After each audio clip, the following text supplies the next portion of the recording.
All right, all right, all right. Welcome back to the Late Show with Dago. Glad to have you guys back. As we finish up what we were covering last night, going over the autopsy and the toxicology on Britney Murphy, and we're moving on to the next subject, folks. So thank you guys for joining me again tonight. Appreciate you being here. Who knows what we're going to get into on the Late Show? So thank you guys once again for jumping in with me tonight. Thank you guys for joining me earlier this afternoon as well.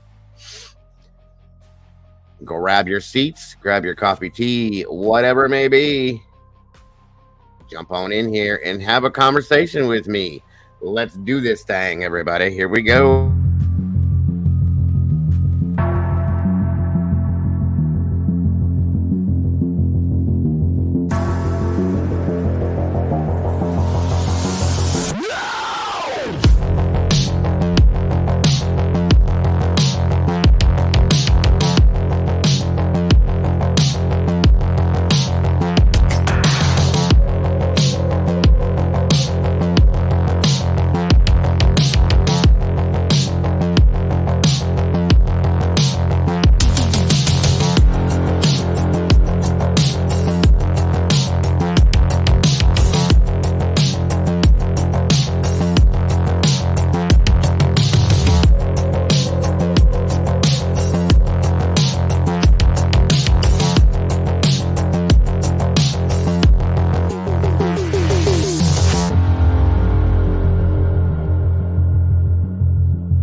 What up, what up? Woof. I'm crowded What up here. makes you be my neighbor? Good evening, everybody, and welcome to the late show with Dago, and of course the three Dixies up here. I call them. Thank you, ladies, for joining me tonight. It's great to see you, Kimber, Mina Monsters, and of course Miss Salty. We had a wonderful show tonight, and I appreciate you so very much for joining me, all three of you. Always a pleasure. I was hoping you were going to continue touching on what we were talking about last night because I didn't think you finished with Brittany last night. Yeah, we're gonna close that up and then move on to the next scenario. Okay. So yes. That's what we're doing. And I'm gonna tell you guys. I got off the phone just a little bit ago. Um, Hold on a second. What the hell? Hello, ladies. Sorry. So I just got off the phone a little bit ago, and as I had stated earlier, and I'm glad that everybody abided to what I asked for in the chat. And I appreciate. I got a phone call. Clue called me and apologized and explained, which I what I thought. She didn't hear it. She just saw it because she was sitting in the doctor's office and flipped out and told me why. And that's that. It's over. It's done. Moving on. So I appreciate everybody doing what I asked and not being nasty or saying anything ignorant because these things happen and we've had a long conversation and everything is done. I know people have their feelings about things and yeah, hold on a minute. Sorry. 1 second. But that's I'm grateful to everybody that when I said please don't, you didn't. So thank My you. only feelings were y'all are friends and y'all will work that out. And that's exactly what I wanted everybody to Y'all are do. grown. Y'all are friends. That was between And you she'll and probably explain it. She's gonna Miss pop up here real Chloe. quick. So she'll probably explain it her way. And that was her idea to do that, not mine. There's your link. And then we will get this rolling. And I was kind of surprised at the reaction that I had from all you guys last night. I didn't think you guys would like this kind of stuff. So Oh, it's a very good, Britney Murphy's story was a very, like I said, I watched the same one that you did on Investigation Discovery, Dago. So it's a very interesting story by the way it happened. And did you get to the part where they went back to the house after her husband died? I think, yeah, I did. Because I think so. I think I bailed before that, but I think, yeah, you guys fell off one after another last night. It must have been a late night, but welcome, Clue. Thank you for joining me. hi, It's Cletus. Cleary. How's It's the Cletus. hand? Sorry, Cletus. Sorry. Oh, hi, Cletus. Yeah. Whoa, Clue's voice got super deep. No, she's on another panel making sure that people know about the kind of scum that are out here and what they're doing, the level of things that they're doing. But I told her I was going to jump up here because I told Dago I would. Yeah. So public apology and I'm sure she's gonna make one herself. But I apologize for my behavior today toward you, Dago. I was pissed off. It ain't no excuse. It just is what it is, and I apologize. And I appreciate that very much. Yes, sir. The hell? Okay, there's two of you up here now. Oh, there she is. Oh, Here Lord. I am. There's Clip. No, I appreciate it. Cletus. Whoa. Thank you very much. Y'all, I've had a couple of sips of wine. Y'all don't be 34 people up here. Y'all gotta Oh, hold Jesus. it now. She said, "Oh Jesus." It is what it is. Welcome, Clue. Thank you for joining me. Welcome, Clue. How's the arm? Well, she doesn't need surgery, but That's good. Yes. That's good. I didn't get to have that conversation with you, but that's good to hear. Thank So you. They molded the cast so you can put so you can go swimming, right? so, well, sort of. They did tell me this one was like waterproof or what. I did go swimming in it, but it takes forever for the Velcro to dry. So, Is it fiberglass? how do you know? It's really hard. Oh, wait a minute. Turn it over again. This is the hard part. Fancy. Is it black? It's black, yeah, but it has like pink straps. Shit, that don't look nothing like that. It don't have the ribbing on it. It's like solid. That's weird. No, it's a molded one. It's different. Yeah, Okay. he takes a sheet of plastic and heats it up and then puts it against your arm because they want my fingers. Like, if you're sitting there with your hand just chilling, Yeah. it's not straight up and down. Your fingers aren't straight up and down. And they said that your fingers don't want to do that. They want to be down. So that's why if Right. you look the way the hand is, see? Oh, they got the finger splinted, casted, and then you got a cast on top of that too. Shit. Oh, Well, no, it's not a cat. This I can take the whole thing off. let me see how they casted your fingers, Clue. So you don't need no wire now, which I thought was stupid to begin with. But okay. I see how they casted them. They casted your fingers. They casted three of them where they won't move. Right. And Yeah, this one will. That way That's it'll how set they- up the right way. Yeah. That's how they casted mine. And if I'm gonna tell you, if they recommend physical therapy, I recommend you go. I didn't go. Oh, I will.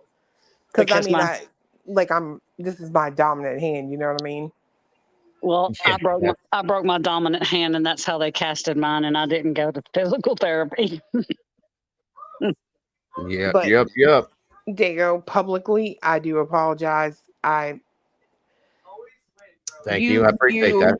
I literally used you to just get it out because if not, I literally would have done something that I probably could be arrested for with that guy. I'm I'm so over it. Like, I don't want to hear your excuse about autism. I don't, because you're insulting everyone who has autism as if they can't grow up. Like, this guy is 35 years old. You know what I mean? Yes, I do. Having do. autism is not a reason or an excuse to do what you did. Yep. That's I agree. That's why I didn't say a word. I get it. I know you. And I knew this point would come, and I appreciate that very much. Absolutely. And we've already talked about that, so it is what it is. Like I said, I really do, from both of you, I appreciate that very much. It's been a stressful day for me. Can y'all tell? Like, I and it could started tell. at 8:30 this morning. 8:30. If we were in Ohio, I'd give you a hug. Oh my God. It's all good. It's all good. I knew y'all would work it out, and y'all were both adults, and I knew y'all would work it out in your own way. And sometimes we all have. It's called adulting. It's fine. It's called adulting, and sometimes we all get mad, and we kind of, I guess, misdirect our anger sometimes. But you know, we all work it out. And I knew you were angry. Oh, I That's- was past angry. I And knew- you were. I know they you were literally- livid. You were livid, and what Powder Boy did was wrong. You don't do that. You don't give out people's address on the World Well, Wide no, Web. because look at what it's led to. I'm in Savages earlier, and she's going over all this, and there's a message, there's a chat that comes through at Oh, yeah. Gotti, 2625 Highway 31E, Gallatin, Tennessee 37066. Dead daughter. Yeah. Yeah. Oh my How about God. that? How about that? Oh, That's how far this shit's gone, you guys. It's insane at this point. It's beyond enough. Needless to say, the sheriff just left here for the third time in a week and has given me specific instructions to take everything, every time I've been doxxed, every time someone has threatened me and talk. I have to go in and ask to speak with directly the detective on this case, and we will find out who it was. And he went back on everything he said earlier today anyway. So Oh, he did more than that, honey. His channel's gone. is it good? Good. Every bit of it. Every bit. What I mean, these people, this is beyond disgusting, you guys. This is why I'm out of all that fucking bullshit. I ain't playing that game anymore. I'm good. Thank you, Leslie, for that. Here it's not a lot, but go have a Coke or an iced tea on me. Yes. Or you could have went back the old way and said, have a Coke and a smile and Richard Pryor it. You know what I mean? Thank you, Leslie. I appreciate that very much. But anyway, I don't think Richard Pryor had a smile when he did Coke that one time. No, don't you remember the line, have a Coke and a smile and shut the F up? From That- what? It was a stand-up he did. Forget it. A lot of people didn't get that one, but okay. But who did you say? Richard? Richard Pryor said that. That was one of his slogans in his stand-up that he did. That's not the guy in Stakeout, is it? Who's that? Richard? no. Richard Dreyfuss. Pryor. Richard Pryor. Two different people. I don't know who that is, Dago. I'm sorry. Yeah, he's a comedian, black comedian from back in the 70s and 80s. He caught himself on fire doing drugs at one point, and then ended up with, he had some kind of disease. He She died said from. what? Yeah, he caught himself on fire. I think it was smoking crack, to be honest with you. Smoking Oh crack. my God. Yes, that's what it was. And he caught He himself. was high as hell. He was so freaking His funny. But grandmother- yeah, all of Yes. his coke. But he did night. set his ass on fire. he did. yeah. He set himself on fire. Crack cocaine. Did he die? survived.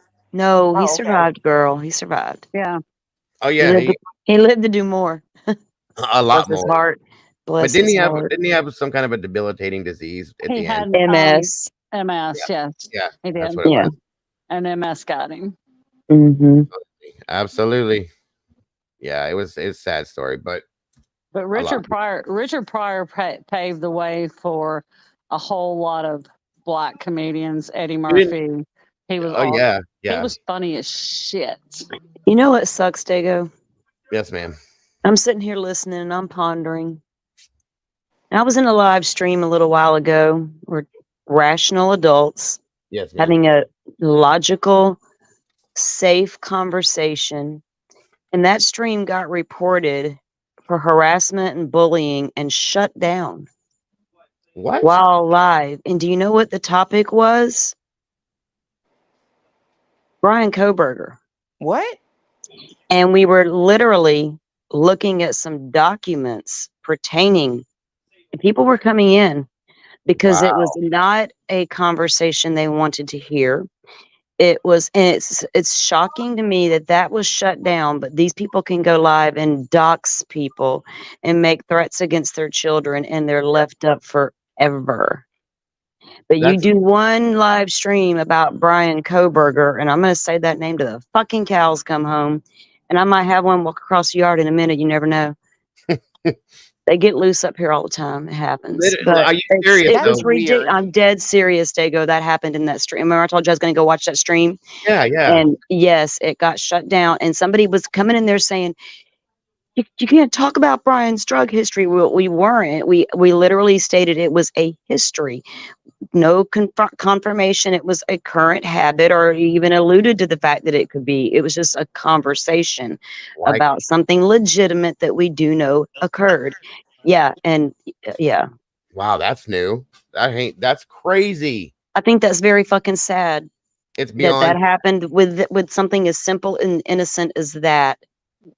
And then this shit over here, yeah, it's go on. Reality check, people. Reality check.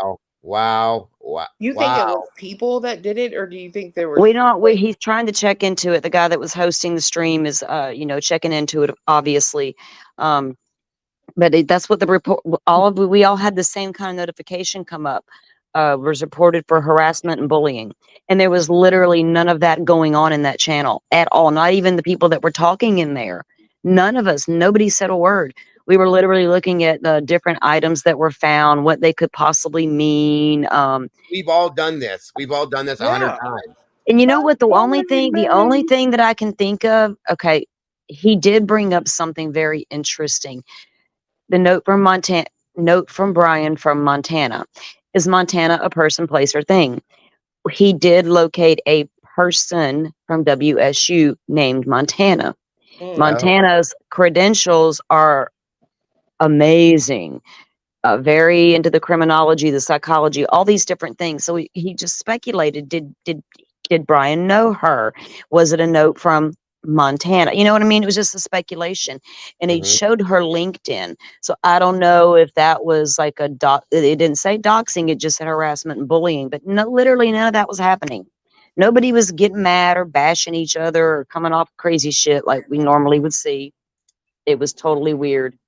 That is insane. I have never seen that happen. Me either. Ever. And this guy don't normally live stream a lot. And like when he does, it's nothing crazy. It's like a super calm thing. I don't get it. That's like this other person. I'm afraid to even say her damn name at this point. You gotta wonder, was she watching and didn't like this, or? But that's not, that doesn't fit though. Like it takes a lot of reporting to shut a stream. Shut it. It was live. Clue. That's what got me. It happened while it was live, and I'm like, what the hell, guys? We used to go to Detective John and slam him like 3, 4, 5 people at a time, and it never shut it down. Never, not once. Not even when Clue got up there and reamed his ass, they didn't do shit. No. I wonder if somebody from YouTube, because that's for it to happen that quick while it was live. I mean, it didn't make any sense. Hopefully he can get to the bottom of it. We can figure out what happened or why they did it. It's just but you said for harassment or bullying. Yeah. And you know how many live streams I've sat through about BK that literally harassed and bullied other people? Oh my God, yes. Yeah, I've been attacked for it, yes. And I'm like, damn, I don't know. I just found it odd that they can do that, and yet all this other stuff can just stay out there and nothing happens, even if you report, Someone said you can go. Truth. Okay. Hey, my ghost said hi. Sorry. Again. This is every night now. Truth told us that you can go to a website or something and literally pay for trolls to come in Mhm. and take down a channel. You can. Really? They used to do it bad in Discords. It's called a raid. And like a lot of these terms that you guys will hear, they come straight out of the Web3 world. And I know because I was over there for a long time.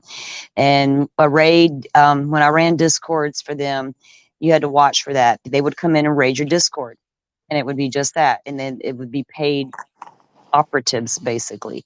I can spot that shit a mile away. I can spot an internet crank a mile away.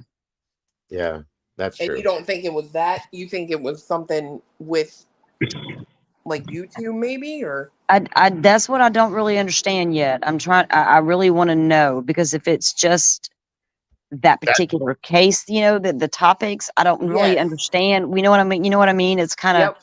it's There were- weird that all these other streams about this dude can stay up no matter how crazy they got, and we know how crazy they got, but this one got Crazy, shut down. crazy. Yes. Yeah. Because we're That's what speculating, and I wanted to know, was then Montana, was that in the low mountains of Montana? Because nobody wants to have that conversation with me. the what I think mountains? low mountains. I think Christy would be down for that conversation since she brought Yeah. it up. Yep. Yep. I'm And I know with, what I'm you're talking with about. Salty. I would like to know if it was the subject matter Mm-hmm. specifically, because that to me is Yeah, that's but off. for it to be categorized as harassment and bullying doesn't quite fit, and it would have to be looked at, because I went in, like I said, with John's channel, I hit everything I could 101,000 times, never went down not one time, never. So that's something internal as far as I'm concerned. For it to happen that fast while it's live, that don't make no sense. It's it's odd. So I'm gonna try to keep go back and keep my eye on the comments and see what he says about it. Yeah, I want to know. That's crazy. Or Yeah. Somebody in the chat said something about there being which I don't think that would make any difference either. A What? police and FBI training facility in Montana, that shouldn't matter. No, we've mentioned that kind of stuff before. I mean, on streams about different things. But I don't know. I don't know. I mean, it almost makes you wonder if there's something over there. That's all I'm saying. yeah, Why I would didn't. you pay? Why would you pay trolls to go in and take down a channel? Other Oh, people girl, hate it's you just don't. It's a whole That thing. is the Yeah. dumbest damn thing I've ever heard in my life. Well, There's a lot of hate out there. hey, like Miranda Lambert says, it takes all kinds of kinds, honey, and they're everywhere. Crazies are everywhere. There Oh is yeah, a I know lot of hate. that. A lot of hate. Well, where I the think- crazies You're are just everywhere, but really exposed to it more right that's- here with this device in our hands. We are just I don't- exposed to I all don't kinds think of that- crazy. I don't think that paying trolls to go in a chat room and take it down is crazy. I think that's just damn stupid. Thank you, Well, Andy. God There's bless. a lot of reasons they do it. They all have their various reasons. Yeah. That's just stupid. Listen, I I wonder have how much never I wonder how seen. much trolling pays. I'm- Does it I've pay never more than I make seen- an hour? I've never seen so much hate anywhere in my life than I've seen on YouTube. I'll be honest with you. So it's very possible there's somebody that just don't like that guy and did everything they could do to shut him down. That's and you did say though, somebody came in saying, "Oh, no, you can't talk about this and that," and these sound like people that don't want him talking about anything negative about Brian, which we've seen how people react to that in some ways. But that's ridiculous for that. It's called an opinion. And these are things that were factual information that you were talking about that they're complaining about too. So that really just don't make zero that's sense. what really got me. It was like, huh? It's bizarre, bizarre. And 100%. what CL said is interesting. I wonder if they can really do that. What's that? YouTube could also have a cease and desist on something in particular, which is true. They will put keywords in algorithm, and the algorithm will shut down channel. Yeah, that's fact. What? That is no. This happened to my chat. Okay. There's certain words that YouTube keeps. They don't like you saying. They don't like you typing. They don't like any. And I've had people disappear from my chat because of it. And I had one stream shut down because of it too. I fought it, appealed it, and I was fine the next day. The point is you can't talk about certain things. You can't. We know this, Clue. We've talked about it. You can't say the C word or talk about it at all. You can't bring up the Oh yeah. presidential thing that happened at all. Yeah. Or you're out. And there's a few other things that they don't Oh, allow. I've had a couple of my stupid TikToks. They come back and tell me, was this? I'm like, I don't think so. And then they're like, back in 5 minutes. Oh, you're right. You know, and they put it back up. I'm like, that was stupid to start Well, with. they have their bots program to pick up certain words. Yeah. And then they have to go back and actually have somebody Well, check. maybe he can get it back up tomorrow. Like I said, I really don't know why they did it to start with. It's. I would like to know for future reference. You know. It could have been one word, Salty, that was said in there. Yeah, could have been. But bullying and harassment, I'd like to know what that word is. That's interesting. If that's what it is, it's crazy. I wonder. Well, if he it has should to be. do- Well, wouldn't he get an email about it? Dago and Clue. Yeah, He would get. He will. Yeah. He will. Eventually, he'll get one. But what you were talking about, Dago, I wonder if it has to do with how you categorize your channel, because like the Hodge twins, I don't know if anybody else watches them. I love them. They're I funny. love them so much. Yes. And they talk about the sea all the time. They talk about, there's nothing they don't talk about. Agreed. Well, when And I they got are that, but they're so funny. Yes. when I got shut down for the one stream, I was going to be suspended for 7 days. I was like, no. And my letter, the email I got from them said, because somebody brought up or spoke about that. And Sarge, I think, was the one, he just mentioned it. And he was, I'm sorry, I didn't mean to do. I said, I didn't know. And then I went in, I appealed that. And I think it took 2 days. And they came back, sent me an email and said, you were right. We made a mistake. Sorry about that. So on and so forth. And I was right back up again. Like nothing happened. No strikes. It's amazing. It's amazing what social media will do. One of my friends got stuck in traffic one night, and I posted on Facebook. She said something, and I was joking around, and I said, well, maybe it was my husband's fault, and you were behind him in traffic. So I said, I'll just go kick him.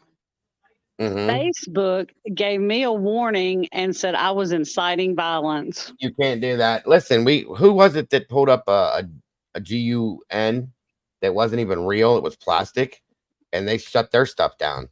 I was like, I said I was going to kick my husband. I've been married to him for 35 years. If I want to kick him, I'll kick him. Leave me alone. That's my business. Kimberfoot's wine is hitting. And then Kimberfoot's wine is hitting. But then they'll get mad at you. Then they'll suspend you. They'll give you a warning, and I'm like, how are you going to give me a warning for posting something that a meme that I found on Facebook? How are you going to do that? Facebook is way worse than YouTube with that stuff. They are bad. I've been booted out of Facebook. I don't know how many times. Yeah. And it's from saying just nothing. Okay. Oh, and Facebook will go back 4 years. I've gotten warnings, and I'm like, this was 4 years ago, and I'm like, what the frick are you talking about? Yeah, I had to change up. I had 3 accounts. The last time I had to create, I was permanently banned. So I'm not. I don't fucks with Facebook unless I'm snooping on somebody. I get it. Very interesting stuff. I found them damn poodles though. I had to get a picture of them poodles. What a piece of garbage. Whiny ass bitch is all he is. That's what I use Facebook for. Yeah, I hope them poodles bothered the shit out of you. Well, I use it to snoop, but I also have family and friends on there. So yeah, I'll see them at the river or something. I'm good.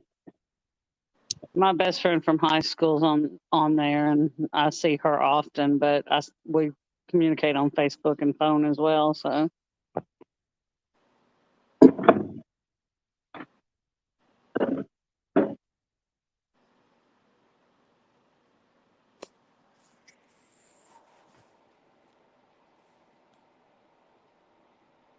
Salty, is that person only do Idaho? Well, kind of, but they came around the very beginning, and they're the reason I changed my name, because he had the same name, True Crime Time. But they only did like a live or two and a couple of videos, and then he wasn't around for a while.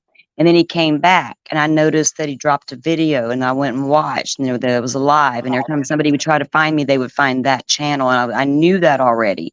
So I was like, if I'm going to be going live, and this dude's back, and he's going to be going live, I got to do something. So I changed my name. Do you think he got hit before, Salty? I don't know, because his very early stuff wasn't bad either. It was nothing that wasn't in the documents. You know what I mean? The PCA and that type of stuff.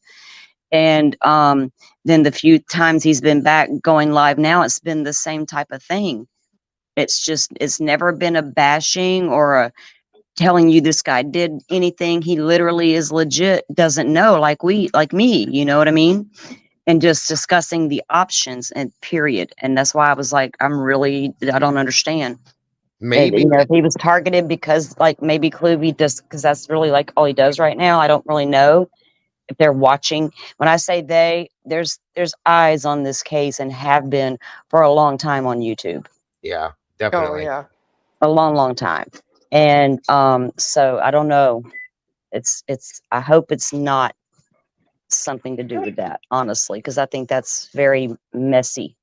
Maybe it is controlling a narrative, like someone put in the chat, right? Someone had said they can certain, maybe agencies, I guess would be the way to say that, can watch and take stuff down to push the narrative they want pushed. You know what I mean? Mm-hmm. Normally they will take and use the platform to push their narrative. Yeah. Versus stopping a narrative. They'll come out with a counter. It's hard to explain. There's a couple accounts I know that do it, and I just don't get into that. I'm not the YouTube police. I'm not going to try to be ever, because that's not what I want to take on. But I know what to watch for. Unfortunately, I've had to learn the hard way, and I've sat back and watched a lot of things quietly. And I've been blown away at some things I've seen. I'll even reach out to Dago and be like, dude, this is really weird. Yeah. You know, and I'll tell him, and it's just, I don't know. I know that prosecution and defense teams look at this stuff. And I know that some will do certain things and leaks happen and they can claim they didn't do this and do that, but they're all guilty of it. And you just have to know that going into this game. So right now, I just don't know if there's a bigger picture happening with that shutdown, if it was just some people got pissed off because we were talking about Brian Kohberger's precious ass and reported. I don't know. Or if it was a trigger word, It could have been that, or it could have actually been, because I've heard this happening a lot lately. It could have actually been a glitch mistake.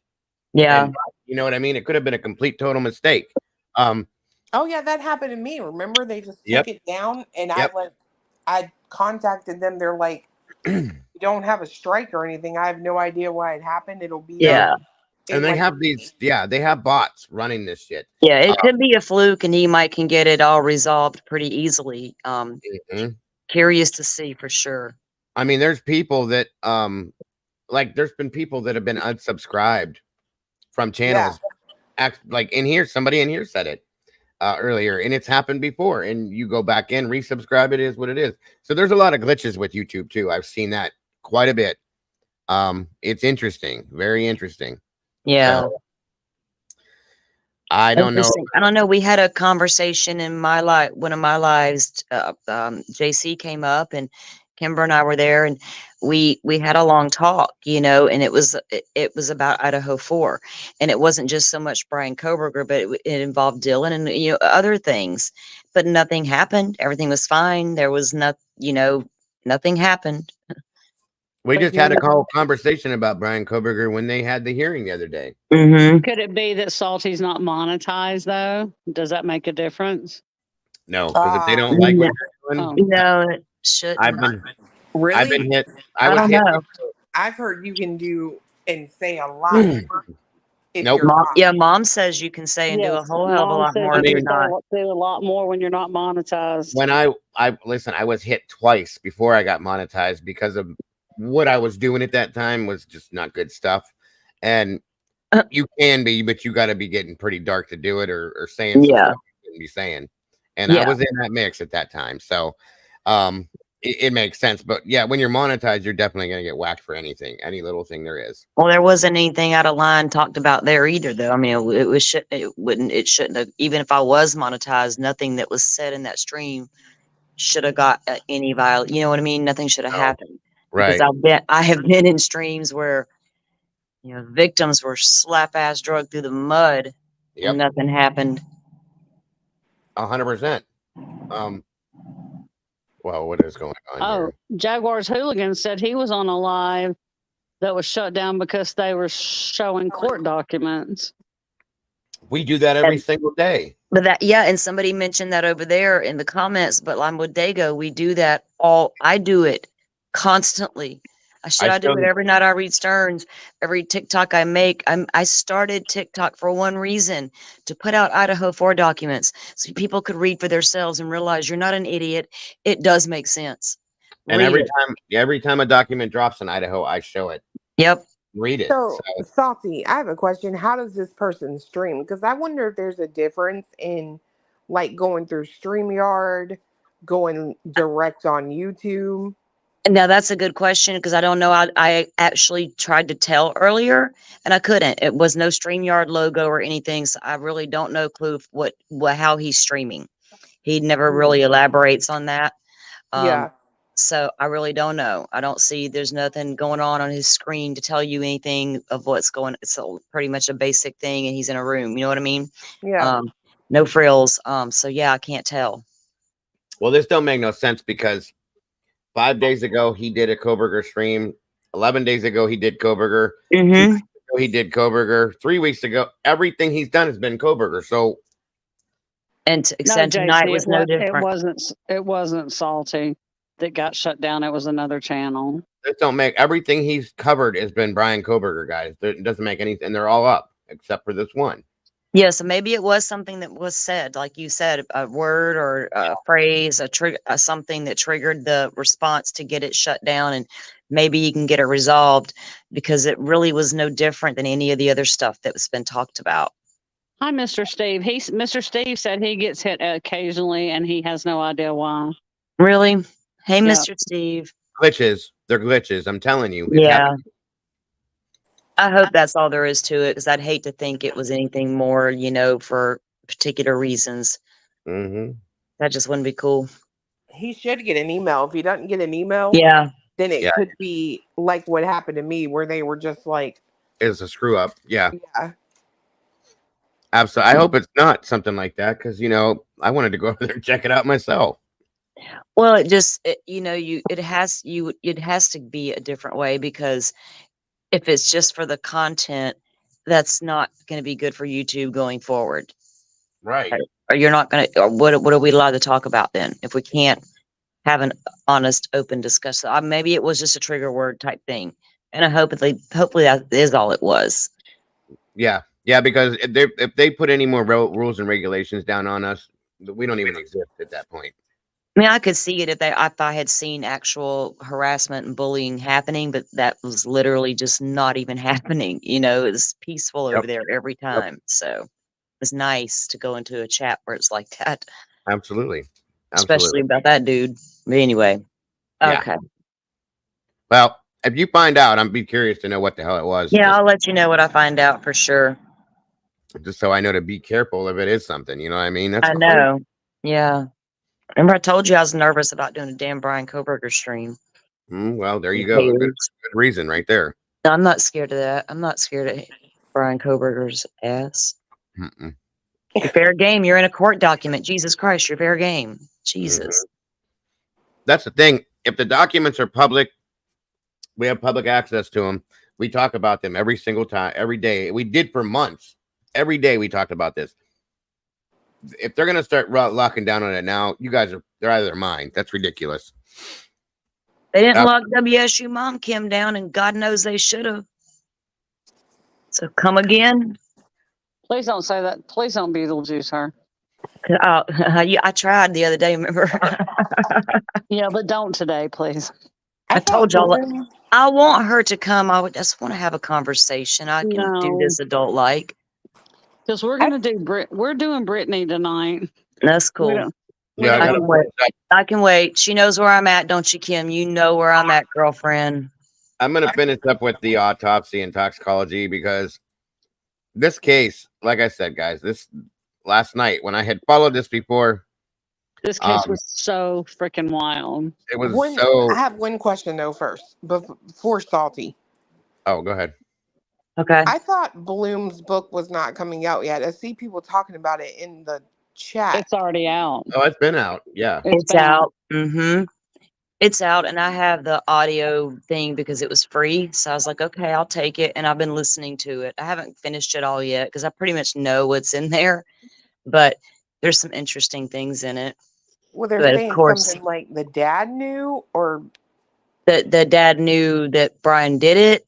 Now, what Bloom's alluding to is he talked to sources, now unnamed, obviously, that knew Kohberger's dad and knew of the conversations that were had, and that apparently Kohberger's dad already knew my kid's weird. So he goes over there to get him, and they drive back, and on the drive back, he starts, apparently one of the sisters had already confronted the dad that it could be a possibility, and he's like, no. And then he goes and they drive back, and on the drive back, dad starts getting suspicious. They kind of have words about the route home. Brian insisted taking the long route when dad didn't want to, didn't see the need to do that. They did it anyway. And then got back there. And pretty much that was it. That the dad just had suspicions of his son. Not that he thought that he did it for sure. That I don't think that was ever said. Now I might be wrong. I hadn't finished listening to all of it yet. You know what I mean? But that's what he's allegedly was happening. Yeah. And to be honest, if Brian Kohberger's the guy, his dad probably absolutely was getting a vibe. That's fair. Yeah. I mean, you know your kid better than anybody, right? Yeah. I'd like to talk to him personally one day and hear his side of it, but I mean, I could see that happening if it's true. Yeah. I gotta ask Doodle something. Doodle, did you do the Dago bikini and the undies? Y'all, please stop it with that. I think she did it. I can't. I draw the line at the underwear, man. I'm not wearing Dago to bed. Did you do the Dago undies and the Dago bikini?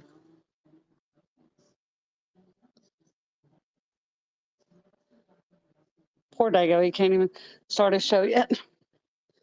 I didn't do these. Doodlebug did these. What is that? That's Dago underwear and a Dago bikini. Oh, no. Welcome to the sauce. Mm-mm. Yep. If Get Cletus a pair. If Beyonce orders those, will you post a picture of him wearing them? I'll sign them for you too.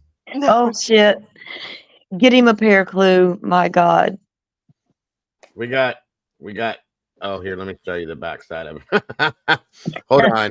I wouldn't even know this was happening, guys. I didn't know this was happening. I went to look. Okay, I'll get the mug and the t-shirt, but I'm not wearing your damn underwear. Sorry. Oh my God. That's the back right there. The thumbprint on the bootay. Okay, I'm going to Florida in August, but I'm not buying a Dago bikini. Kimber. You want some Dago coffee? I want to purr. Are you serious? They have Dago coffee? There it is. Where do they get the coffee? Like, I'm particular. I'm picky about my damn coffee. I don't want just anybody's old coffee in a bag. It's Rock Creek coffee blend. Coffee medium okay. roast. That matters. And we got candles. Where's the bikini? Where's the bikini? Oh, hold on, I'll find it. We got hats. We got what the hell? Mouse pads. We got these kinds of cups now with the little straw. She went nuts. We got these mugs. Oh my gosh. Hold on. Where's the bikini at, Doodle? There's a bikini. Where's the bikini at, Doodle? Doodle bug. I don't know my what I looked in there. I love my doodle bug. She's nuts. What the hell? And then they started posting all sorts of weird bikini pics of weird looking peeps. Here it is. Now I want to know how many of them bikinis you sell. If I sell one, I'm winning. That's all I'm saying. I want to know who bought it too. Like if I sell one Exactly it. bikini, I'm winning. I'm gonna call it winning. That's it. There it is. Foghorn Freddy might need one. No, he does not.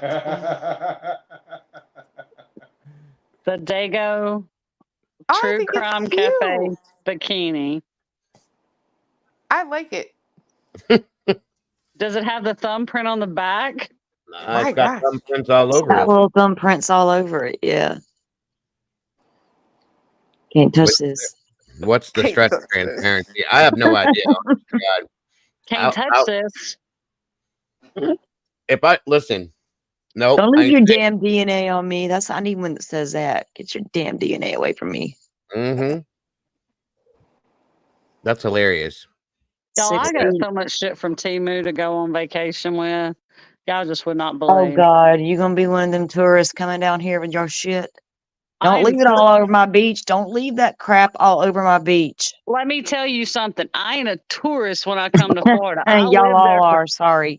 I lived there for 2 years. I know how to handle my stuff when I Oh, come to the beach. oh, I don't leave my shit on the beach, girl. you'd If be you ain't from there, surprised you're all the still stuff called- we'd find, especially Well, after big holiday weekends. You go out there, man, you can rack up on shit. Chairs, coolers, it's all good. Umbrellas. no, we don't leave nothing on the beach because I don't want the sea turtles to get it and get hurt. And they will. I pick up people's. I take a garbage bag and we clean up people's trash No, with a we book. take I don't pick that shit up with my bare hand. we take a garbage bag with us to the beach and The new we black dispose of black our trash t-shirt. and take it to the trash Yeah, can on that's the cool. beach. Dago. I like the black ones a lot. Yeah, I'd probably get black. A lot of my clothes are dark. And now you can get all the color hoodies you want now too. Red, blue, all sorts I of need them. a link for the things. But see, For a I store. blame my Temu addiction on Clue. What? I blame You my heard me. wife on Clue I said too. what I said. I blame my Temu addiction on you because I didn't even know about Temu. I was scared. I was skeptical Thank you, and Doodle. scared to try it. And then you told me Temu was great. So now I have this stack of stuff and I have more stuff coming, which has like 8 or 9 things in it, or 9 or 10. I don't even know. And I have still this stack of things. They have great beach towels. The beach towels are huge. The link is Really? in the back chat, Clue. Oh, thank you. The beach towels are awesome. Thank you, Mom. And I've ordered Really? some shorts. I have Yes, to the blame beach towels are big. I have to blame my wife's obsession with Temu now on Clue as well. Girl, You have swim trunks? yes, they do have swim trunks. I No, got my I'm talking son. about Dago. I don't know what the hell she's doing. Oh yeah, we do. Holy shit. Oh, Mom got a shirt. She said it's super comfy. Yeah, There's she got even- the gray one, didn't she? Mm-hmm. It's Heather. We have Oh, beard. Heather. Yes, I she like got the the cargo Heather. shirt. Fancy color. Heather Gray. We got everything. We even got shirts for my my other channel in here now. Well, damn. They go from nothing to everything. Doodle's been bored, I think, is what it is. I'll be honest with you. I think she's been bored. I got to come up with some kind of designs for something other than like our logo so we can put some other stuff out. Ooh. But yeah, Chloe, I'll send you a couple of pictures of those beach towels that I got from Temu. They're really not. They're not real thick, but they're really nice, and they're big. They're huge beach towels. I love a good big towel. You know I'm big. I need a big towel. I love a big towel. Mhm. Mm-hmm. So I got more coming. I don't know how many beach towels I I keep ordered. a I just bag in my ordered a trunk. bunch. I got a bag just- with like 6 big ass beach towels in there all times. And I ordered some shorts and a couple of shirts and a pair of shoes and some ankle bracelets. And the sizes are true to size. I was like, whoa. I'm not a shopper like that. I ain't been on the Temu. I hear y'all talk about it. Girl, you can take $100 and shop like you got I don't. 400 on Temu. Yep. Shop like a billionaire. You sure There you can. go. I'm about to throw this on a t-shirt. It's Scooby-Doo. In the background, you see the True Crime Cafe, and it says hit the like on his shirt. And he's sitting in front of some meatballs. I'm about to put that on a shirt. Oh my That'd be gosh, cute. yes. Hi, But anyway, JC. Hello, Hi. JC. hello, Miss JC. Thank you for joining us. So, I just And, woke up. and I ordered me this really cool little it's a thing to put your cup in where you don't have to take like your purse or anything to the beach. You can put your phone in it. You can put your cash in it. You can put your card in it, whatever you want to in it. And you can just, it's got a little strap Jesus. on it, and you can take it to the beach. No, Walt, we don't have Dago condoms yet. Oh my god. No. I don't know. No. Stop it, Walt. No. Let Doodle get Doodle. bored again. We'll see what happens. I don't know, but Doodle, absolutely not. Doodle, stop. Stop. Do not go to make Other Dago than that- condoms. all right. So, let's get this going because I enjoy talking, but I don't. Some other people may not. Yes, P-Fox. Keyword was yet. Doodle, just calm down. That's all I'm saying. Stop, Doodle. So anyway, guys, this was Do the it, Doodle, do it. report. It'll be in there by the end of the night, I'm sure. It will. Excuse me. Anything? I'll probably have a sandwich bag or Ooh, what? No, stop. we'll probably have I mean like to put actual sandwiches in, Salty. You know, Ah, she's putting the okay. name on everything. What's this we got here on the screen? Yeah. This How is about True Britney's Crime Cafe autopsy toilet report. paper? Yes. This was dated as of December 21st, 2009 at 0940 hours. I'm going to go through this piece for piece for piece. Pay attention because there's some things in here that I didn't catch the first time I read it.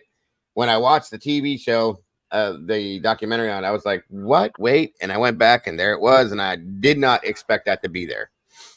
This is They can come back with an autopsy report within 9 hours. Mm-hmm. Oh wow. Okay. Not Not the full. Not a Okay, full. I was gonna It's say, a No, preliminary. not a full It's one. got to be a JC is. This has got to be a preliminary from the coroner's office. Yes. Okay. Okay. Yes. But Definitely. it says, even though it says autopsy up there, yeah. So I don't know when this was taken as compared to the date of death. I don't know. Yeah, this Okay. is December 21st, 2009 at 0940 hours. Oh, like at 9:40 in the morning. Yes. Yeah, Okay. yeah. So it wasn't like 9 hours after her death No, per se. not Okay. Oh, Yeah. no, sorry. I I was like, how I could was- they get something that quick? Yeah. Like, was trying. That's why I wasn't understanding what you were saying, but it makes sense now. I gotcha. yeah. Okay. Okay, so they're claiming at this point from the anatomic findings and pertinent history, I ascribe the death to community-acquired pneumonia. No, but anyway, That was hard. Community to- acquired. pneumonia. Get away from me, sick people. Yeah. So, they also pulled iron deficiency, anemia, multiple drug intoxication. Okay. It says no evidence of no evidence of traumatic injury, status post collapse at home, followed by resuscitative efforts, which I don't believe was done correctly. I don't think so either, Dago. Well, we heard that 911 call. I don't Yeah. think they were doing anything. Where'd we go? Status post collapse at home, followed by medical records, hypochromic microcytic anemia, thrombocytopenia, hyperkalemia, and hypermagnesia. I hate this word. Magnesium. She had No, extremely. Hold on. magnesia. Sorry. She had extremely low iron. And Yes. she was extremely skinny and had lost an extreme amount of weight in a short period of time. Okay. Well, that could be a medical problem right there. But also, she had a lot of drugs in her system. Is that what it said? yeah, but a lot of them were Over prescribed. the county. and Okay, over the- I'm trying to work through it. So we got very low iron, and we're on some medications. Is that what it says? Prescribed medication? What is it? What does it say in that document? I can't see. I'm on my phone, so That's what I'm getting to next. okay. Once we get to the toxicology, let me blow it up a little bit bigger. There we go. All right, thanks. Yep. Sorry. So, B, all tubing in proper locations. Other findings: pulmonary edema, moderate to severe, bilateral with effusions. Gas distension of small bowel without obstruction, generalized lipidinopathy, moderate, pallor consistent with anemia. And then it says, see additional reports to tox, microscopic cultures, and radiology to get more about these issues right here, okay? Mm-hmm. Which we will get to. Now, here's the scenario. The circumstances were that this 32-year-old female has a history of diabetes and has been previously hospitalized for an episode of hypoglycemia. She had complained of shortness of breath and abdominal pain for 7 to 10 days prior to her day of death. There is no history of alcohol or drug use. Handling detectives report a history of mitral valve prolapse, okay, which is a heart issue for those of you that don't know what that means. Right. It's one of her valves in her heart is not working correctly. Information from family members indicates a history of very heavy menstrual bleeding. I never could say this one. Menorrhagia, accompanied by cramps. There is also an anecdotal report regarding a trip to Puerto Rico approximately 6 weeks prior, during which her mother and husband became ill, but the decedent herself did not. Current medications include, Biaxin, clarithromycin, fluoxetine, hydrocodone. Now, here, let me back up. Biaxin and clarithromycin are antibiotics, okay? Biaxin is a very strong one. Very strong antibiotics, both of them. Yes, fluoxetine. And she was like 100 pounds soaking wet and was taking a lot of this stuff, okay? Fluoxetine, I can't remember what the hell that is. Hydrocodone. Fluoxetine is generic. Hold on. Isn't it Generic Paxil. Yeah. Okay, so that's a mood altering. Hydrocodone is Hydrocodone pain is medication. Yes. Klonopin is anti-anxiety. Topamax is Hang on, wait. Topamax is I know what those are, but hang on, let me out. You can get that in just a second. Dago, she's on the pain medication and the Klonopin. Yes, both. And the Topamax. Yes. Okay. Topamax is used. Topamax can be for migraines as well, because I do take Topamax I know for my migraines. I'm familiar with all the medicines there, but y'all can go ahead and explain them. I'm just trying to follow what he was saying. Yeah, 1 second. Next we have propranolol. Okay, there's that too. The what is it? Propranolol. I know what that is. Propranolol, yeah, sorry. Mm-hmm. And then that's for your it's a beta blocker. Yes. Again. So basically she was on a lot of medication. Yeah, and then she's on a steroid, probably for the breathing scenario, methylprednisolone. Okay, multiple additional medications belonging to the husband and mother were also reportedly at the scene. The decedent may have had access to these medications. The thing that got me backing up here is that she's on Percocet, Klonopin together, and then she's also got those antibiotics. Again, this girl was 100 pounds roughly when she died, guys. It's crazy. So did she just flat overdose?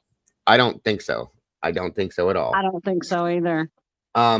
The decedent again complained of abdominal pain on December 20th of 2009.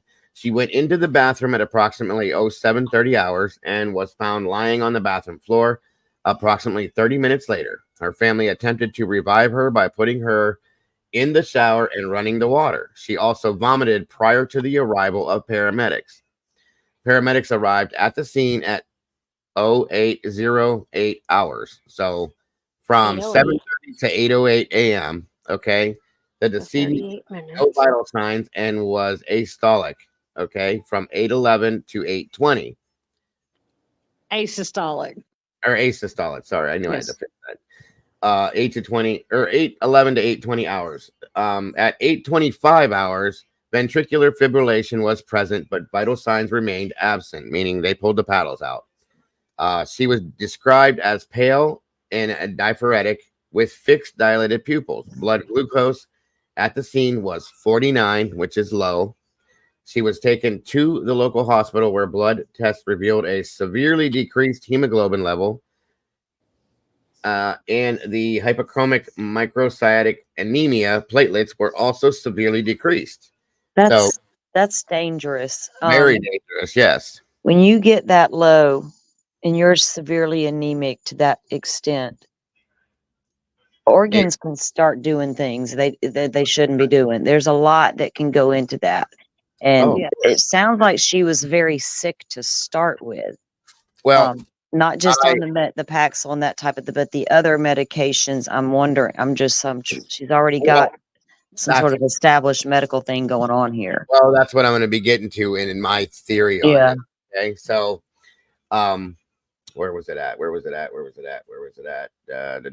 hyperchromic anemia platelets were also severely decreased, but her white cell count was within normal limits. Now, this is where that's odd. Very odd, because she's taken 2 antibiotics because she supposedly had a respiratory infection. If that's the case, then your white blood cells should be. Hold on. If the respiratory infection was viral, if it was pneumonia, if it was viral, her white blood count might not be elevated, because if you have a virus, your white blood count is not always elevated.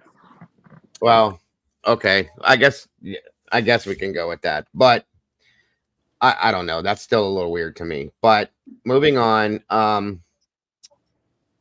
it was within normal limits. Potassium, magnesium were elevated. Coagulation and liver function tests were also elevated. Multiple hospital EKGs showed changes consistent with acute myocardial infarction, which is a heart attack. Okay. Right. She did not respond to resuscitative efforts and was pronounced dead at 10:05 hours. So this started at 8:25 when they started with the paddles they started resuscitation way earlier, but if they would have brought her back, she'd have been a vegetable anyway. Okay. Right. I hate to say it like that, but that's lack of oxygen for too long to the brain. You're done. So evidence of injury. The autopsy reveals no evidence of traumatic injury externally or internally. Evidence of the medical intervention. Nasogastric tube protrudes from the right nares and is properly positioned in the stomach. An endotracheal tube protrudes from the right corner of the mouth and is properly positioned in the proximal trachea, which means she was intubated to try to breathe for her. Okay. There is an intravenous line tip protruding from the left side of the neck. A multilumen catheter protrudes from the right groin.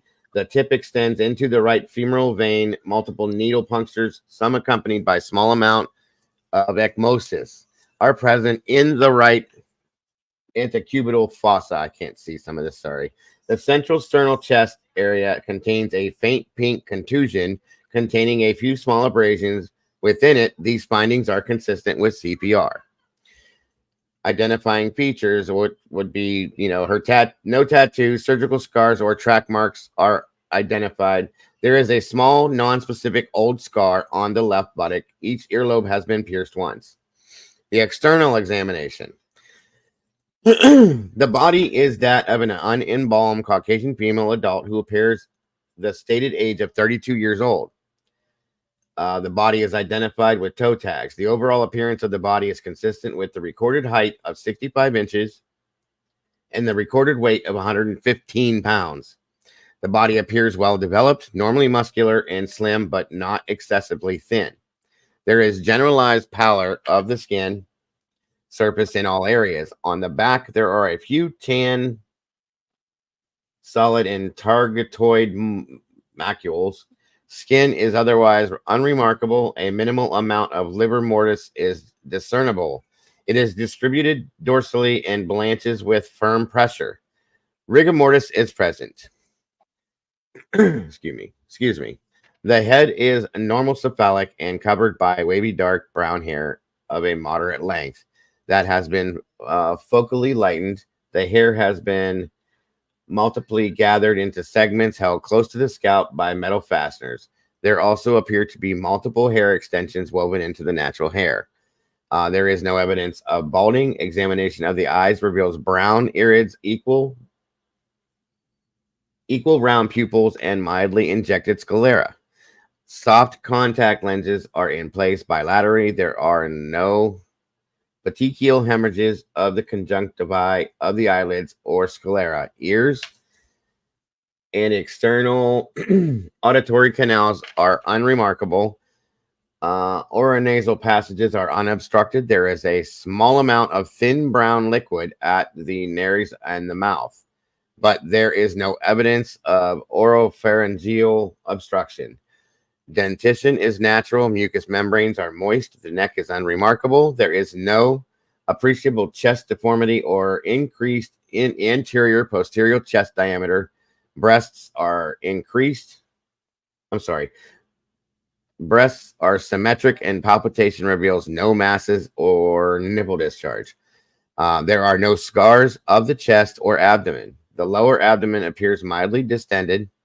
The abdomen is otherwise unremarkable. The genitalia are those of a normal adult female. There is no evidence of trauma. The pubic hair has been partially shaved peripherally and is only present centrally. The anus is unremarkable and atraumatic. No hemorrhoids are identified. No needle tracks are present. There are no needle punctures that do not appear related to therapeutic procedures. There is no appreciable edema of the extremities and no joint deformities are present. The body is unclothed. Clothing is examined separately and consists of a single item. This is a pink, orange, floral patterned shirt or pajama top. Head, bed, brand, size, petite. The garment has been previously cut. There is a moderate to large amount of yellow to brown emesis on the left collar, sleeve, and front, which I'm going to guess is vomit. Okay. The garment is otherwise unremarkable. Initial incision. The body cavities are entered through a Y-shaped incision. Examination of the tongue, gingiva, lips, and oral mucosa reveals no lesions and no evidence of trauma. Examination of the oral cavity reviews no abnormality of the tonsils or epiglottis. There is a small amount of gastric material in the posterior pharynx without obstruction, which again is from vomit. The hyoid bone and larynx are intact without fractures. There is no hemorrhage in the adjacent throat organs or in the prevertebral fascia. Both pleural cavities are free of adhesions. Each cavity contains up to 200 cc's of slightly cloudy serous fluid. There are no rib fractures. Parietal pleura are intact. There is no evidence of pneumothorax. Both lungs appear fairly well expanded. Soft tissue of the thoracic and abdominal walls, are well preserved. The subcutaneous fat of the abdominal wall measures 1.1 centimeter. There is generalized pallor of the viscera and soft tissues. 9.0 centimeters aortic bowel. Wait a minute. Did I miss something here? No, that's right. Okay. This is page 6. 9.0 centimeter aortic valve, 4.9 centimeter. There is no abnormality of the apices of the papillary muscles. There is no endocardial discoloration. The great vessels enter and leave in a normal fashion. The ductus arterius is obliterated. The foramen ovale is closed. Coronary ostia are widely patent and normally located. The coronary arteries have a right dominant pattern of distribution. Serial sectioning of the coronary arteries reveals no evidence of atherosclerosis, stenosis, or thrombosis. Sectioning of the myocardium reveals no focal lesions. The respiratory system, there is no edema of the larynx, and there are no fractures of the laryngeal cartilages. No blood or other material is present within the respiratory passages. Mucosal surfaces are intact and pale. The right lung weighs 1,230 grams and the left lung weighs 760 grams. Both are subcrepitant. Visceral pleura are smooth and intact. A moderate number of petechial hemorrhages are noted on the visceral pleural surfaces, which could be just from coughing a lot, coughing hard. What was her death ruled as? Pneumonia. Yeah, pneumonia. Just pneumonia. Pneumonia. Wasn't it acute pneumonia? Yeah, acute Yeah. community driven or community. It's back in it. And so that something you guys have seen makes you think otherwise. I mean, she could have had pneumonia as well, but I don't think that's what I did don't this. think that was the sole cause. No, No, I don't I'll be either. honest with you. I think that she was. We'll get to the toxicology and then I'll explain it. Okay. Yeah. It's a very strange situation. The lungs For a don't sound like 32-year-old. it doesn't sound like they're describing pneumonia when they talk about the lungs. No, it's not. I mean, it sounds like.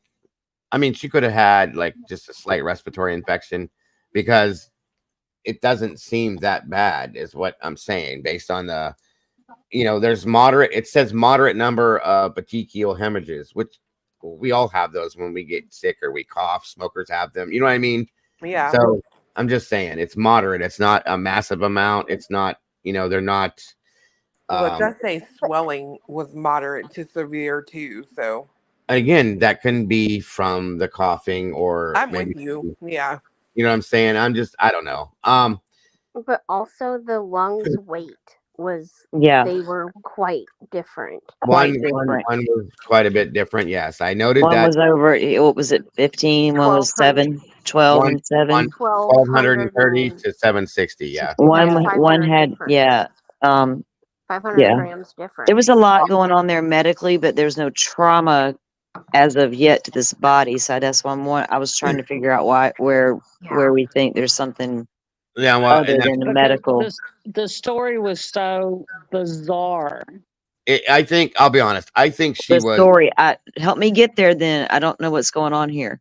Because so far, I'm hearing a lot of medical problems and nothing yet to tell me something else happened. So if that's where we're going, what happened? I think she was poisoned slowly. That's what I think happened. Very slowly. I think so too, Dago. I think she was poisoned slowly. And here's the thing: her husband died.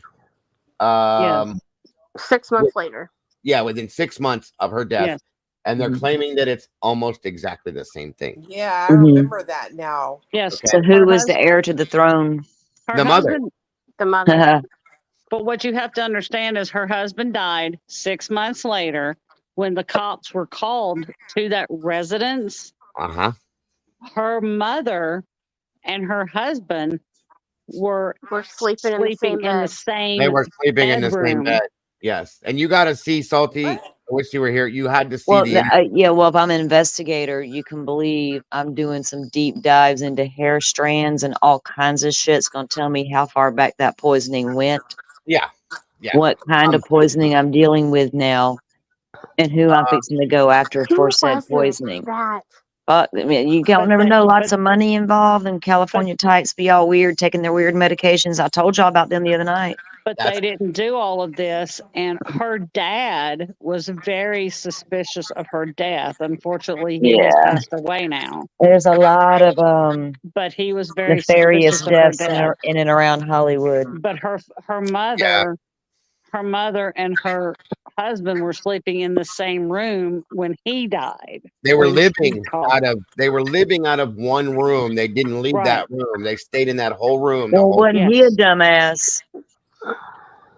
I mean, didn't they sleep in Britney's room together? I think that was their room. Yeah, That his was bedroom. that was his and Brittany's room. Yeah. Right. Yeah. And they slept with each other for comfort. That was, Damn. I bet That it was again? Yeah, I bet it was. Wow. Man, I can't. Weird. Now, the rest of this Sleeping is, with somebody all next to me, bothering me, does not give me comfort. Get off me. well, here's the thing, though. Here's my problem with this. Back up to where we're at, talking about the lungs, right? Both lungs have a heavy, meaty consistency. Sectioning of both lungs reveals moderate to severe edema. Okay, I got you. And minimal congestion. If you have pneumonia, those You lungs have should be full. congestion. Well, you're going to have congestion, yes. A lot of it. They Yeah. should be Yes. full. Agreed. But there's It shows up as scarring on an x-ray. Pneumonia does. It will look like a white cloud in the lung. And that's where pneumonia is sitting in the lungs. Right. When they opened up the lungs, there was very minimal congestion in her lungs. So if you have pneumonia, they're both going to be full of fluid, period. So yeah. Okay. Now Okay. that was where my one of what the hell was that? One of my biggest issues was that somebody eating, chewing, scratching. Somebody's talking. It's like an echoey kind of. Yeah, it was echoing. Everybody hit mute real quick. Hello? Hello? I was coming back through somebody else's thing, that's all. Absolutely, Clue. That was my biggest thing. That's why I was such a fan of hers, because she was so outgoing and happy up until about 2005, and then you could see a complete change, and she went completely downhill. It was crazy. So when did they start dating, Dago? I think they were together for 3 years before she died, and he her husband. And we found out in the documentary they talk about this guy was. It was so weird to see them together because he looked like he should be with her mother. Period. First of all. And she was gorgeous. She was a young, beautiful girl. She had everything going for her. Very outgoing. Very so pretty. Absolutely. So then she started losing obscene amounts of weight because she was told that I can't remember which role it was, but she needed to lose weight. And the husband started going along with, you need to lose weight. She wasn't big. She was normal. She was average. Okay. Anyway, she started losing all this weight.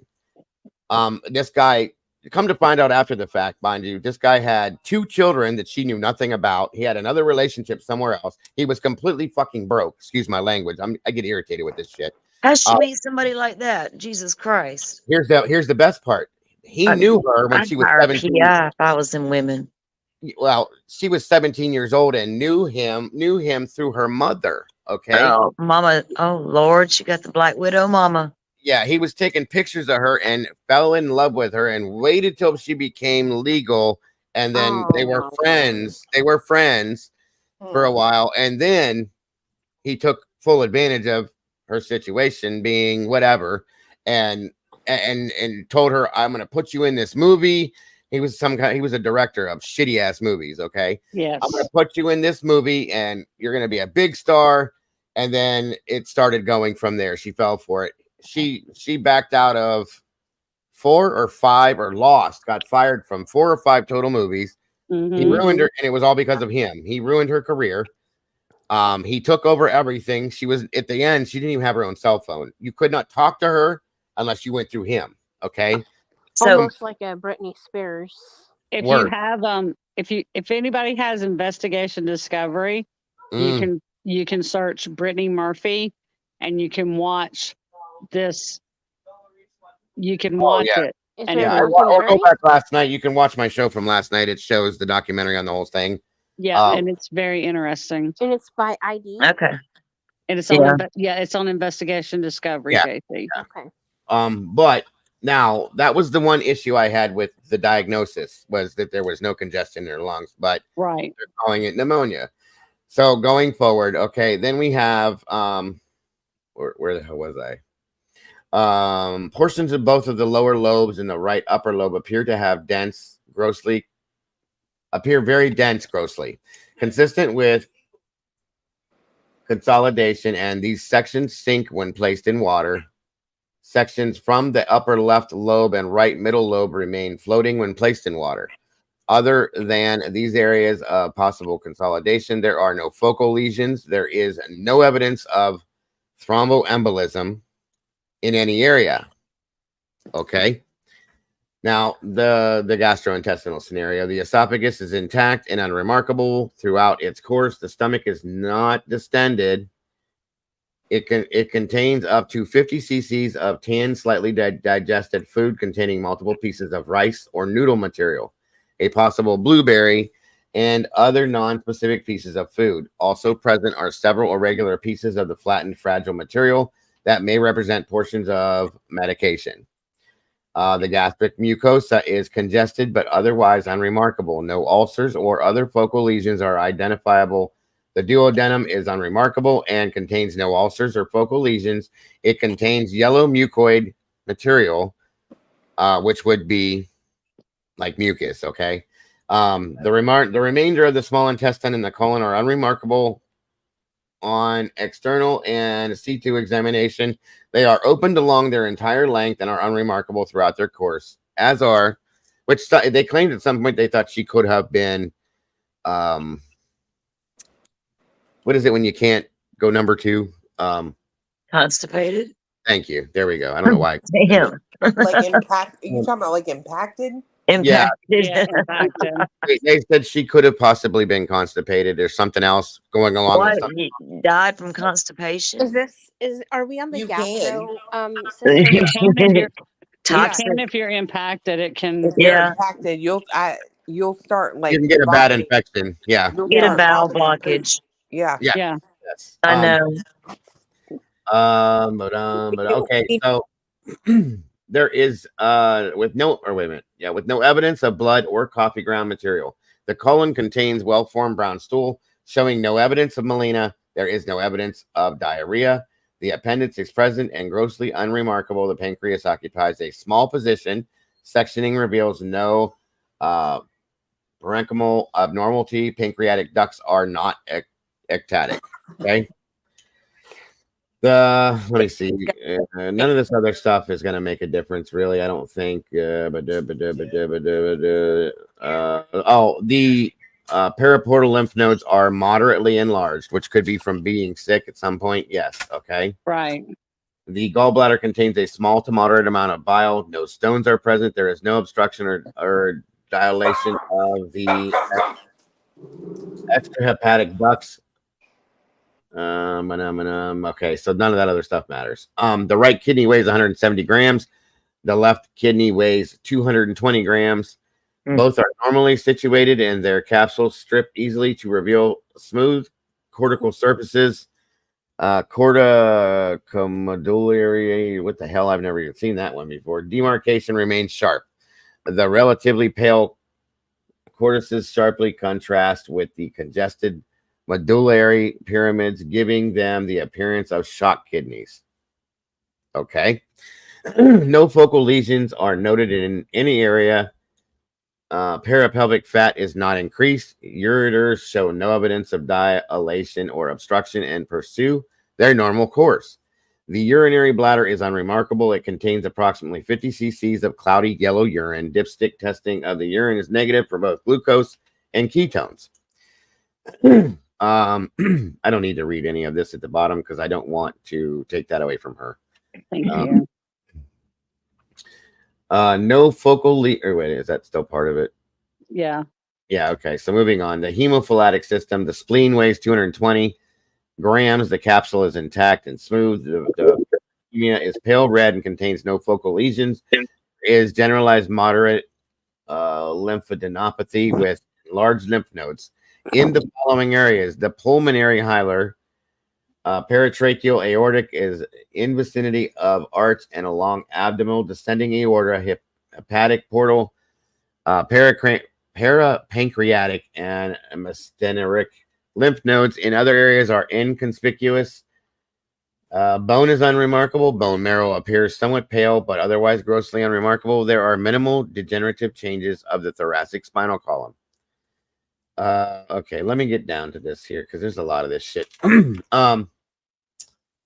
All this doesn't matter anyway. The central nervous system. There's minimal amount of subgaleal hemorrhage in the left posterior parietal area. Otherwise, there is no evidence of hemorrhage beneath the scalp. Sorry. There is no hemorrhage into the orbits or into the temporal muscles. There are no fractures of the calvarium or base of the skull. There are no tears of the dura mater, and there are no epidural, subdural, or subcarotenoid hematomas. The brain weighs 1,400 grams. Leptomeninges are thin and transparent. The convolutionary pattern is within normal limits. There is overall moderate cerebral edema. Cerebral hemispheres are symmetrical. Coronal sectioning demonstrates a uniformity of cortical gray thickness. There is no softening, discoloration, or hemorrhage of the white matter. Basal ganglia are intact. Anatomic landmarks are preserved. The ventricular system, brainstem, and cerebellum are unremarkable. There is no evidence of uncal or cerebral herniation. Vessels at the base of the brain have a normal pattern of distribution, are free of aneurysms and atherosclerosis. The spinal cord is not dissected. Okay. Most everything in there, she's really not unhealthy. Okay. So I have issue with all the medication she was taking. I don't know why, but a lot of this stuff was not, she was healthy, relatively healthy. Right. So that didn't make sense, first off. But representative sections from the various organs are preserved. Blah, blah, blah. We don't need that. Okay. Blah, blah, blah, blah, blah, blah, blah, blah, blah. Toxicology. Let's see here. Blood, bile, urine, liver tissue, vitreous humor, stomach contents are possible pill material from stomach have been submitted to the laboratory. A complete drug screen has been requested. Of course, photographs are taken, blah, blah, blah. Let me see here. Body has been fluoroscoped. Total of 14 x-rays been taken. Diagrams. Witnesses to the autopsy. Attended the autopsy was Detective C. Gable and S. Brandstetter, Dr. Lakshman, Chief Medical Examiner and Coroner. Okay. So the opinion. The autopsy revealed bilateral acute pneumonia consistent with a community-acquired infection. Blood cultures were positive for oxacillin-resistant Staphylococcus aureus, which is the most likely causative organism. Viral, here you go, Kimber. This is why I said that to you. Viral cultures were negative, okay? Other cultures were positive for additional organisms which may represent contaminants and or minor pathogens. Two additional factors cannot be ruled out as playing contributory roles. Blood tests at the hospital on the day of death revealed a severe hypochromic microcytic anemia.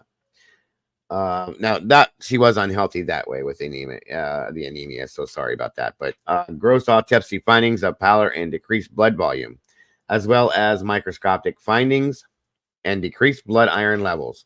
See toxicology report are consistent with the finding. In a young woman with no history or evidence of gastrointestinal bleeding or trauma, the most common cause of this type of anemia is chronic iron deficiency. Her history of menorrhagia, heavy periods, is most likely the cause of this. The anemia would account for her recent complaints of tiredness, lightheadedness, and shortness of breath. Chronic anemia leads to a weakened state of health and would increase her vulnerability to infection. Those are all true facts. The second contributory factor is multiple drug intoxication level.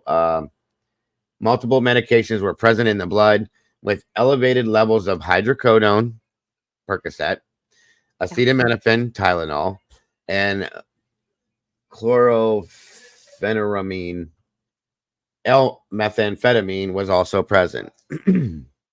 It should be noted that the pattern of use of these medications suggests treatment of symptoms of a cold or other respiratory infection. Acetaminophen and hydrocodone is Vicodin. Oxycodone is Percocet.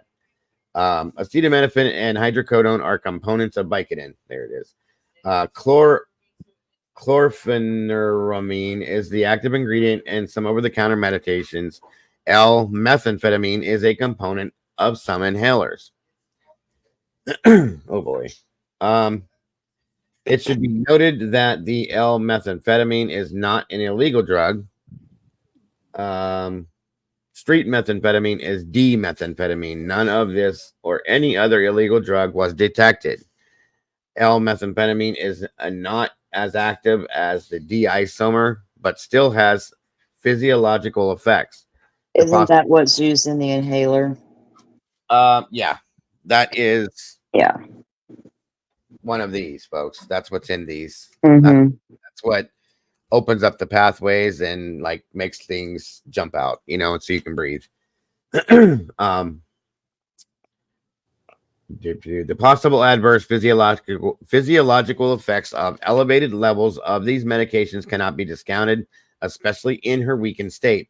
Therefore, the manner of death is accident. That doesn't match up with what they said in the beginning. Okay, so anyway, this case was discussed by Dr. Lakshman. Forget that. The chief medical examiner coroner who concurs with this evaluation. Okay, so where are we at? Let me get down on here. Okay, well, it's super hard to detect poisons, especially if you're not looking for the poison. Yes, ma'am. And to detect the use of certain poisons that are commonly used for these purposes, they can absolutely find out.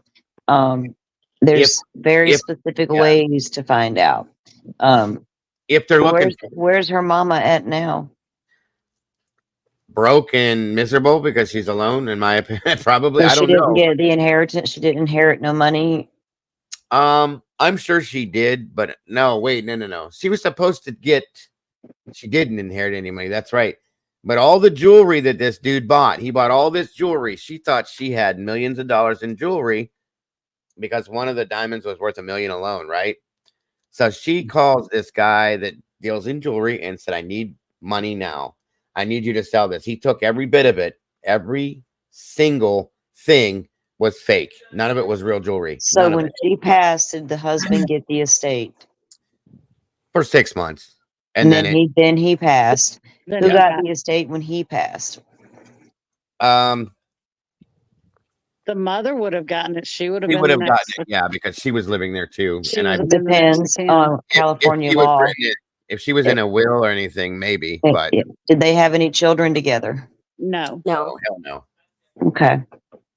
Gotta look for motive. So I'm just curious. Dago, do we have his autopsy report? Do y'all think he was poisoned as well? I gotta wonder something. Okay, here's the thing. Because we do what we do. I almost wonder, because the way the mother and the husband acted is so creepy weird to me. They acted like they were kind of together. It's weird. Okay. And then we hear that they're sleeping together, blah, blah, blah, whatever, for comfort. That's a joke. Moving on. Then he passes away. I almost had to wonder, you know, without going into a deep rabbit hole. Mm-hmm. Did something happen in this sense that was the goal the entire time, and they were trying to get to Britney's money because she had it and he had none. He was so in debt it wasn't even funny. Over 3 years, he spent over $3 million of her money on his debts, his child support, all his things. She didn't even know where the money was going, that it was even happening, and then she became like lethargic all of a sudden, like she was being drugged, and didn't, like the last interview we saw, they asked her a question. I can't remember what it was, but she answered something completely different. and you could see in her eyes she was looking through whoever was talking to her. So I gotta wonder if he was like keeping her subdued, let's say that, to take advantage of that situation, that money, this, that, and everything else. All right, Clue, take care, hon. And I don't know what could have happened between, the theory I have. Then maybe something went down between the mother and him at the end after this was all said and done. And now this guy goes out the same way. They tried to claim that it was black mold poisoning. That was rolled out. That's not it. Okay. Then we get pneumonia, but we have no congestion in the lungs. When you have pneumonia, they're full. That's why you have pneumonia. Okay. Dago. So yeah.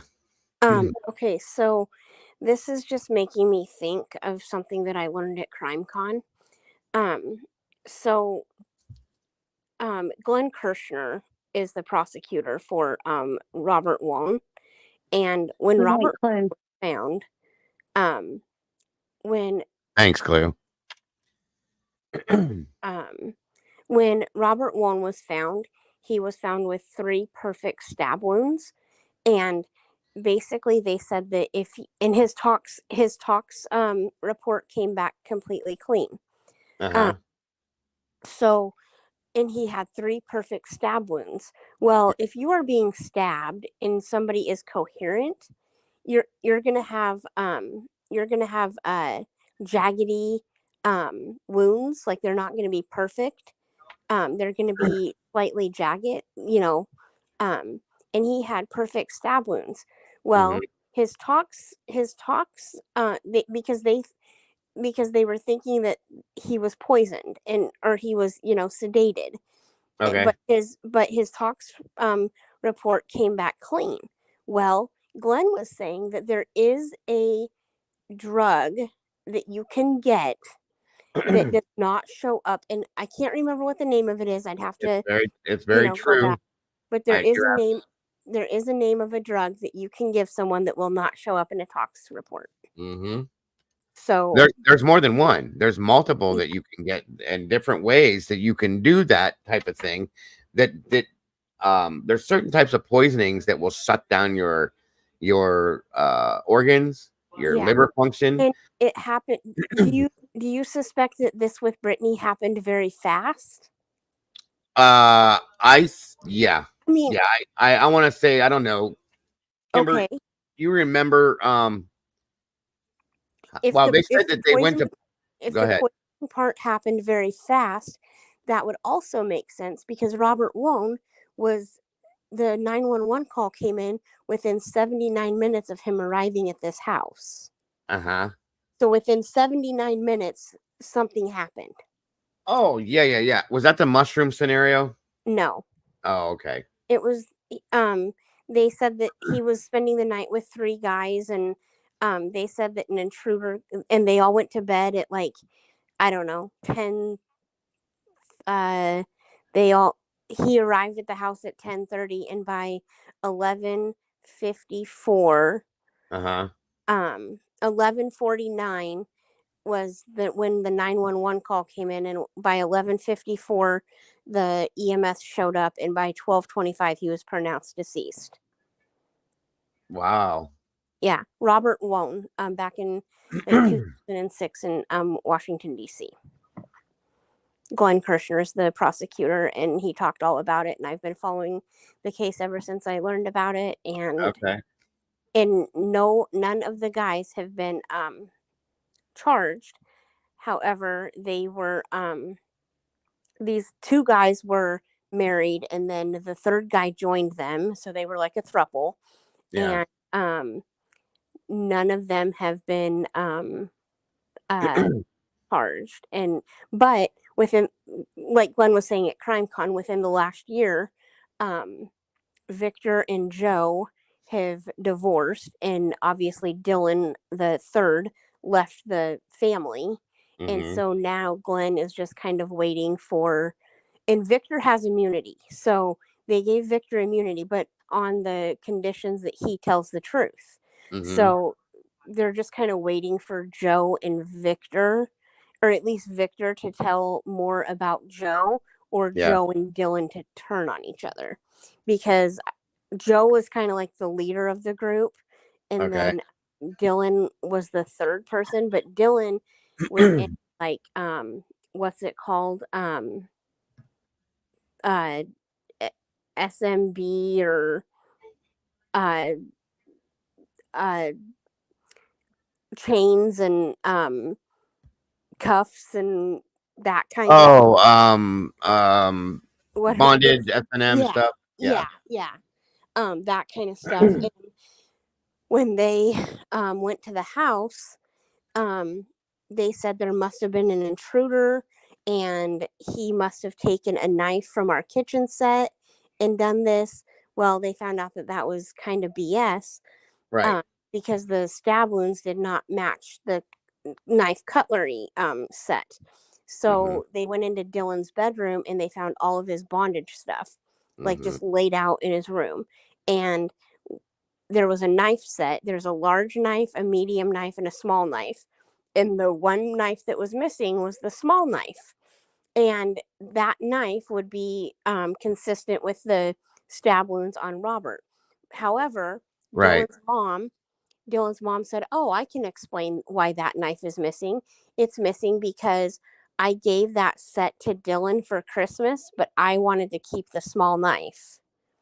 So Dylan's mom basically covered for him and blah, blah, blah. And Right. there must have been an intruder. Well, how did an intruder get in the house? Well, before Joe went to bed, he went out to smoke a cigarette and he found a spider. And so he went out to kill the spider. And when he came back from killing the spider, he must have forgot to lock the door. Wait, say that again. So they said, "Why was the door unlocked? The back door unlocked?" And they said, "Well, Joe went out to smoke a cigarette before he went to bed, and he found a spider out on the light lantern, so he wanted to go kill the spider. So he got something to kill the spider with, went outside, killed the spider, came back in, and forgot to lock the door. And that's how an intruder must have got in." Which they proved that to be bullshit, but Okay. but Hold on, guys. She's telling this story because of a poison that we were talking about, and she wondered if the same type of poison. Go ahead. I mean, I'm just saying, like, he was basically deceased within 79 minutes of arriving to this house. So it was something that was a quick kill type poison scenario. Yeah. But he was also stabbed. So, but he was also stabbed perfectly. But my whole point was the tox report came back clean, but Glenn did say that there was signs of this poison or drug in the system that you can get that won't show up in a tox report. Well, there's multiple things that won't show up in a tox report that can kill you. Period. But yeah, there is something, I can't think of what the hell it's called, that you can get online. It's not colchicine either, because So is the thought here though with this case, because you said she had done some interviews where she appeared to be not with us or looking through people. So it was a slower poisoning. Yes, that's my opinion. The leading choice of there's a choice out there people choose sometimes to use to poison people. It can be a very slow thing, and it can make them very sick, and nobody can figure out why. Antifreeze poisoning is huge. That's one of them. And they have very specific tests. Oh yeah. And they can go and look at even your hair bands and go and date back to how long the poisoning's been taking place. Very much so. But they have to know to go look, because it's not going to show up. Yeah. There's other chemicals you can, over a period of 6 months, slowly put a little bit in a drink, coffee, food, so on and so, little by little by little by little. I can't think of what it is. That's what the guy used to poison his wife with in the cereal. Arsenic. Oh yeah, and it does not show up in a tox report, okay? But there are ways, if they're looking for it, Salty. That's the thing. if they're You not gotta be looking looking for it, for and it. if they're not pushed through this to hurry up and get done, to move along, if they have nothing to think of it, you see, it's called they're looking at pneumonia, so they're not thinking there's anything else. Yeah. They're done. It's over. She's gone. She's buried, cremated, whatever. One of the cases I remember, the body was actually exhumed to find out that she Oh was. yeah, they do that if the body's still there. Yeah. The real body quick, was Kimber, are you still awake, Kimber? Kimberfoot. Yeah. There she is. Okay. So remember back when you talked about viral pneumonia? Mhm. Yes. There's no virus. This is not viral. They said that was irregular, and back up earlier that there was no viral pathogens detected. So there's no viral here. So that's one thing to rule out. Okay. That's crazy. And then this covers it as well. So if she's got pneumonia, it's not viral pneumonia. It's bacterial pneumonia, which is strange. That doesn't. That's just, it's very rare in my opinion. Okay, from what I've seen. The problem is still there's no congestion in her lungs to have pneumonia with. That's my problem with this. Okay, moving. That's very strange. In viral, you just have to get over it, but bacterial can be and they're not going to give you antibiotics because it's not going to work. Right. Okay, so and here it is, community acquired pneumonia. So if she had pneumonia, it would have been bacterial per se. Okay, but remember something.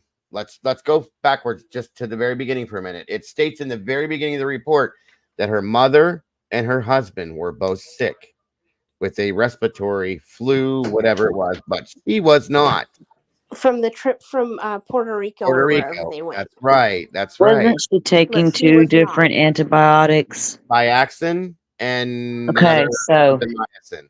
She was being treated for a stubborn bacterial infection. Right.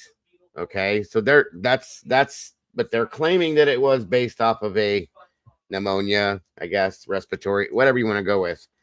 That's it right there. But there are other things that present themselves as like a respiratory infection. Okay. If you're coughing like this and you feel shitty, you're lethargic, whatever, but you don't have any mucus coming out, what is that? That's not like a typical respiratory infection. You got to be processing mucus. There's none coming in. There's none in her lungs to process. There's nothing there. So she's taking all these cough medicines. She's taking two strong antibiotics for 115 pounds. That's not even there. Right. And then this is diagnosed as being cause of death being community acquired pneumonia. I don't. This doesn't make any sense to me at all. The math ain't mathin'. I mean, I'm just saying, guys, this is okay, something wrong. Here's the thing. The math doesn't math sometimes. The viral pneumonia, if it's community pneumonia, viral pneumonia would be more contagious than bacterial, because bacterial pneumonia would be bacterial pneumonia is less airborne. It's more touch, more through touch. If you touch something they touch, you just have to pick up bacteria off something, and right. A virus is airborne. Viral is airborne. Yes. So that would be considered. That would be considered community, because that would be viral. But there's no virus indicated that was found. There's the cultures indicated negative. Right. But does that make sense? If it's bacterial, they said her white blood count wasn't elevated. And usually when there's a bacterial infection, the white blood count is elevated. Through the roof. Thank you. So explain any of that to me. The math ain't mathin'. Now, here's another one more little thing here. When you have pneumonia and you die from pneumonia, your lungs are going to be fluid, inflamed, full of fluid, and traumatized, right? Yes. Okay. Down at the very bottom down here, it says exam, no trauma, heart lungs, no GI bleed, tox. I can't read the rest of that, but right there alone, no trauma, heart or lungs, no GI bleed. With pneumonia, you would have trauma to the lungs. Thank you. Huh. And possibly your heart. She had a heart attack, basically, is what she had. They said, but no. And the heart came back. Everything was normal. Does this make any sense to anybody? The only thing I can say is if I would be reading that and know what I know, I'd be asking for a second autopsy. If you're reading this and you're looking for these things and you're not just accepting it for what it is and moving on, right? Right. Okay. But if you want to know what happened, I would request a second autopsy. But the only other person that was involved in this, there was no law enforcement, nothing, because it was looked at as this situation. Private. It was never investigated in that sense like that. Okay. It was the mother and the husband. And then the mother. Then there was mom. And the mother got the answer she wanted, so therefore. There's something is just way off with this, and I wonder if they could still exhume her body to find out more. Was she cremated, Kimber? Do you remember, or was she buried? Don't remember, Dago. I can't remember that. Okay, so here, but here's the thing, though. I do know, and you know as well as I do, and we probably just discussed this tonight. But if she had had pneumonia, they would have found scarring on her lungs. There wasn't she would have had scarring on her lungs from pneumonia, because anytime you have pneumonia, it does scar your lungs. Right. There's no way around it. It scars your lungs. Anybody I've ever seen that's had pneumonia, they have scars on their lungs. There's just no way seems to avoid that. They have scars on their lungs from pneumonia. But there was none. That's the thing. So now here's the drugs. Okay. One antibiotic, two antibiotic. They're okay. 500 milligrams Biaxin, 500 milligrams of the other. Fluoxetine. And then 20 milligrams of fluoxetine, 7.5, 750 milligrams of the Jesus. She was taking. I would talk to a doctor. I would talk to a doctor and see how these, with these medications, what reactions. You know what I mean, like. Yeah, and then because there's a slew of them. 5 milligrams of Klonopin. The steroid was 4, which is a steroid dose pack. Same thing. You get 4 milligrams per tablet. The probe. I can never say that word. Salty said it. Anyway, it was. Thank you. 10 milligrams, and then a Topamax was 25 milligrams. And if you look at this, we have 2 doctors. Couple different pharmacies, maybe because they didn't have medications, whatever. And then over the counter, here's the over the counter stuff. I forgot about this. Okay, empty prescription medication bottles for the following medications: Prevacid for heartburn, of course, clonazepam. That's the Klonopin. The clonazepam is the Klonopin. Right. Vicaprofen, okay, which is Vicodin ibuprofen combo. Zolpidem, sorry. Carbam, I can never say this one either. Carbamazepine, which is, I think, like, is it Ativan? No, because Ativan's on there. No. There's Ativan. No, yeah, it's like a calming. I know what you're talking about. Right. Okay. Klonopin, Ativan, hydrocodone, Vicodin, miscellaneous unknown vitamins. These are empty prescription medication bottles, but these pills. Okay, were those all her prescription bottles? That's what I'm guessing. Yeah, it's right there. What the fuck is wrong with the state law over there? Why in the world is this girl getting Klonopin and Ativan combined? Why is she receiving 2 different types of pain medications as well? Huge red flags right there. Three. Right there. It's because You can go to several different doctors. That doesn't. They will red flag you. I'm sorry. They need to get it with the program. They Well, will red what flag you happened in to the pharmacies. They have NDC numbers that follow these Yeah. medications. You have to show your identification to pick them up in Mhm. Florida at the pharmacy. Some That's of these, bullshit. I'm Okay, sorry. hold on. That's bullshit.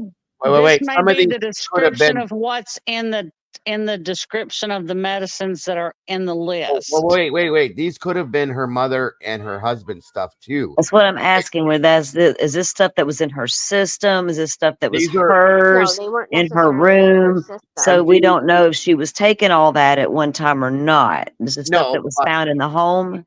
They were found empty prescription bottles. They were found in that area. Yes, that's In what they that- said at the very beginning. Yes, in That's the not- area in the home, or I mean, where it's they very were in the home and so around where everybody in that house had pills. everybody. Yeah. Yes.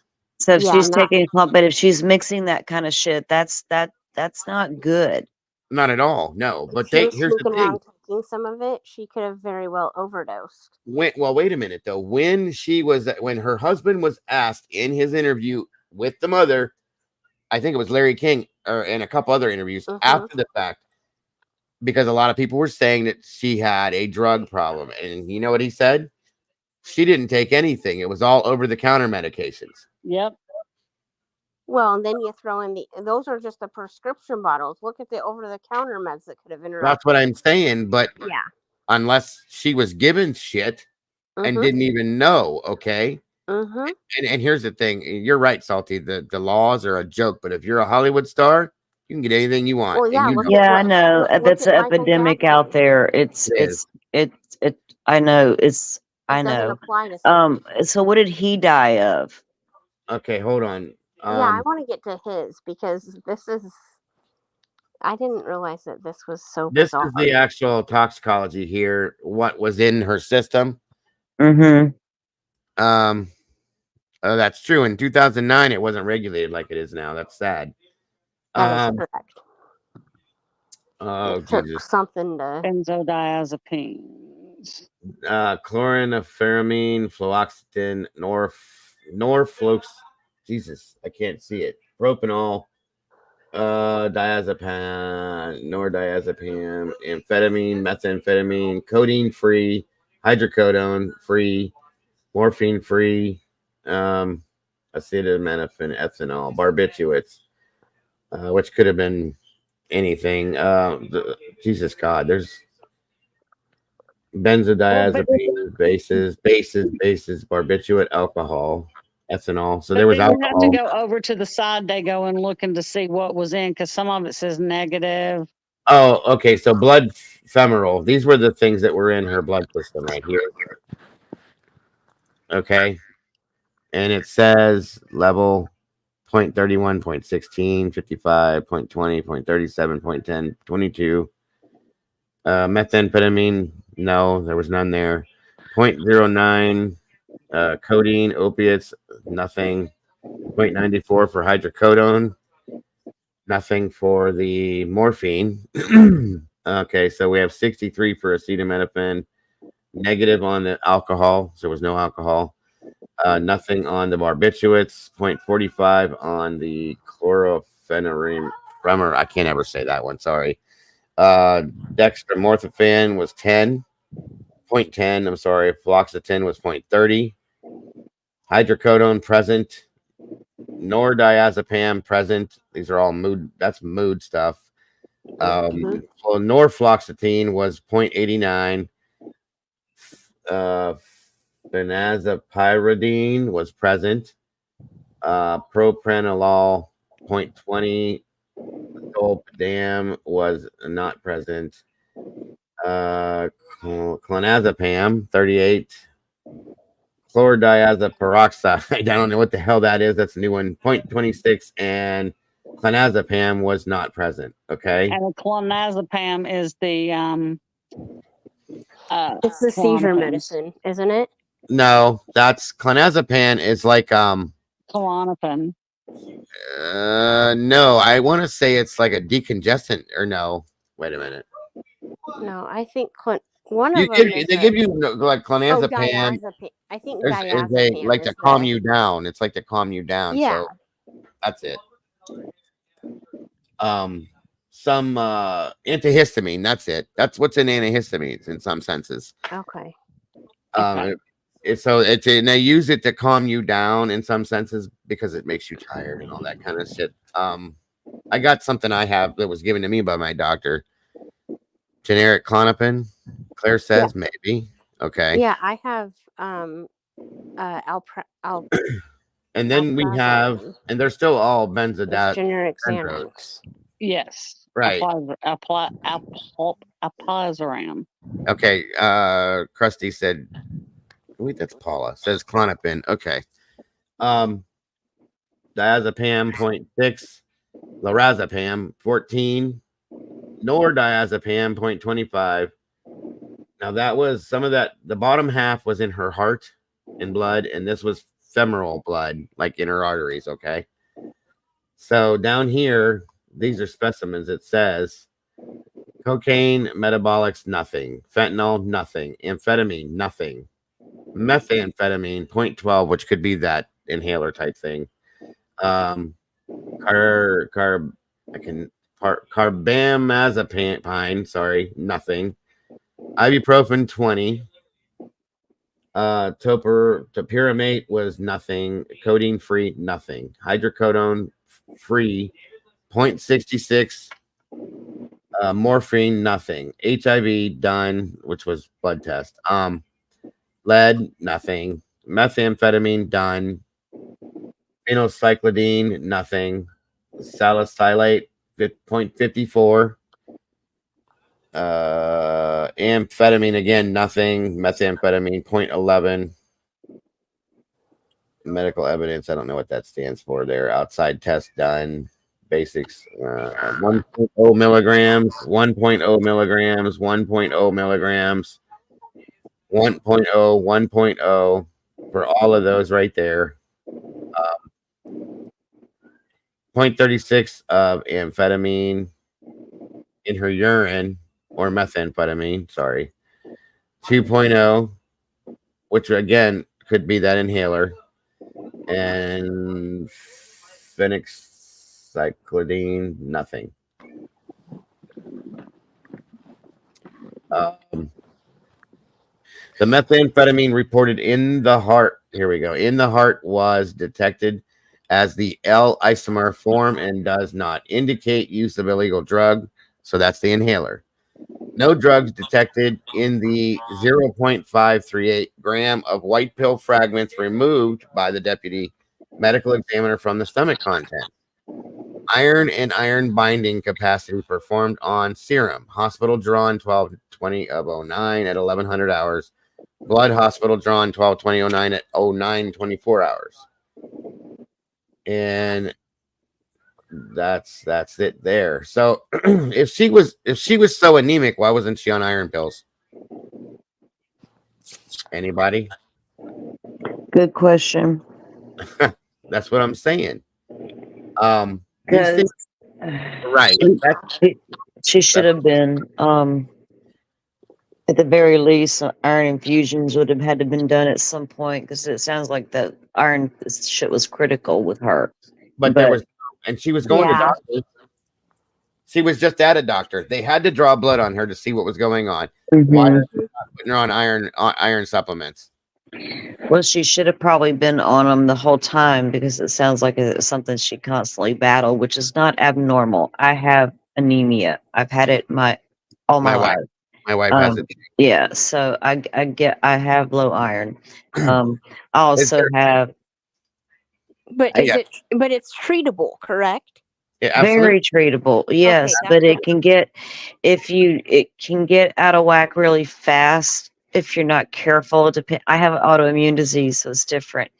I'm not so willing to say she didn't have one from some of the things I've heard in the medical stuff, but it can happen quickly, and I've had to literally go from the doctor's office to the hospital and be administered iron infusions. Right, and Sherry just made a good point. Yeah. reason they didn't give it to her because it can cause gastrointestinal problems. Yeah, you have to be, it's not something you want to do long term. It's something I fluctuate with. Mine will fluctuate. It always has throughout the years. I can tell when it's getting low. I know what I need to do. I need to up my iron intake, right? And I can do that without taking an iron pill if I watch what I eat and do things like that. Foods that are So, higher iron. Well, here's the thing. You're right, Paula. She must not have known how anemic she was, but I bet you somebody that did, her damn doctor that she had well, been there's somebody, yeah, whoever was prescribing her medications should have picked that up in basic lab work, because it's a very simple finger prick test, and you get results in office nowadays instead of having to wait for a lab result to come in. It's very easy to diagnose, but Yeah. some people doctors shouldn't miss the symptoms, but patients might. The fatigue, Yeah. the And dizziness, it affects a lot. the lightheadedness, all these things that you could chalk up to something else. Maybe you're low iron, Right. just feeling horrible, no energy, all kinds of things. So, There's and if Ann. it gets critical, it can affect your organs. Absolutely. And well, Ann, it's so good to see you. We were wondering about you. I hope you're doing okay after last night. There she is, folks. She's here. She's okay. She's typing. So I'm glad. And this is your iron deficiency, is what you're talking about? Yeah. Because yes. I'm just trying to figure out, like, I mean, I don't know if it's like my work schedule or whatever. I've always been a night owl and I work nights, but I mean, I am exhausted all the time on a whole new level. Do you have a thyroid issue? Oh yeah. Well, I have had in the past. However, they took me off of it, but I've went to the You might doctor need to since, go but back they- Wait. You had a thyroid in the past and they took you off of it? They Yeah. took you off of what medication for your thyroid? Armor thyroid. Thyroxine. She said armor thyroid. Yeah, go get yourself rechecked. I don't have my thyroid anymore, My so wife, go get a Yeah, for recheck and several get your iron times. checked. Yeah, that's what I my would wife- suggest. my wife, her levels went up to normal because she lost a bunch of weight, I guess. And then she started having problems again, and they checked it and they had to go back on the medication. Just letting you know, it happens all the time. Yeah, you have to That's go why back and get checked again. Yeah, I go to the doctor every year. I mean, the only thing my doctor, I mean, I don't know if this is like a thing, but like the only thing that my doctor pushes is getting on diabetes medicines, and now she's pushing this Ozempic, and She's trying to get you to lose weight. That's what they're doing with it now.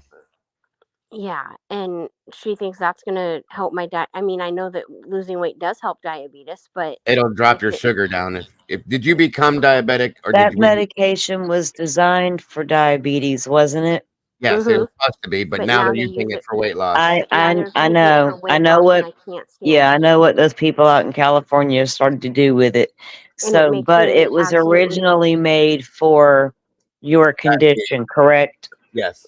Yes. Yeah, and they put me on it, and it makes my like day after I took it the first time or something, I noticed that I had extra I mean, my scalp is dry anyways, but I noticed like and then also I did go to the zoo a few days later and stuff after I took one of my doses. I think it was like probably my second or third dose, and it could have been from the peeling of I got a little sunburn on my forehead, so that could have been a thing. But the week before I took it, and then 2 days later I like at my hairline, I started feeling like this. I started like rubbing it, and the skin was just peeling off, and I'm like, oh my god. Well, that's thyroidism too. That can cause that too. And also I noticed, I mean, this is a good thing. Like, I noticed I couldn't eat what I used to eat. Like, I had to be careful. Otherwise, the diarrhea was going to come. Like, and also, and I don't know, and the tiredness and the, like, have a good night, Mom. Just like the energy, like just feeling like constantly exhausted happened before I started taking this. But I mean, I'm constantly exhausted. That sounds like your thyroid's out of whack. Seriously. It probably is. Dry skin, overexhaustion, and you're tired and things. That's the same shit my wife went through. Yeah. So you just at least go checked again. Yeah, my doctor's never said anything about it, and I go every year. So.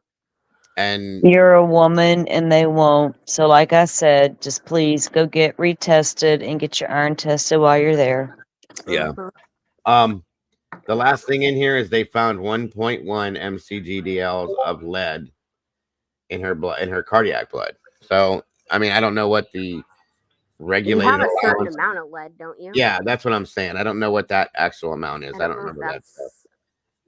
Extremely above normal. So here's the iron and total iron binding capacity. Iron total 2140/170 mcg. It's stating it's low. That's what these L's mean. The iron binding capacity is 232, 250 to 450. I don't know anything about iron deficiency or any of that stuff, so I can't really tell you good or bad what that means. Anybody that has iron issues, you might be able to. I can't. Saturation is 9. Again, it's claiming low, 15 to 50%. They should give you. Okay, here's the ratio right here. I believe that it's supposed to be between 40 and 170, and it's at 21. So that's definitely low. This one's supposed to be from 250 to 450. That's under the low amount, which is 232. And then this bottom one, the saturation is supposed to be between 15 to 50%. It's 9. So it's all low. Here's my question with this, though. Does anybody know this? And I'm going to look this up. Is there something that you can be given or something you can eat, drink, take, whatever, that will cause your iron to drop drastically? Okay. When I was pregnant with my first child,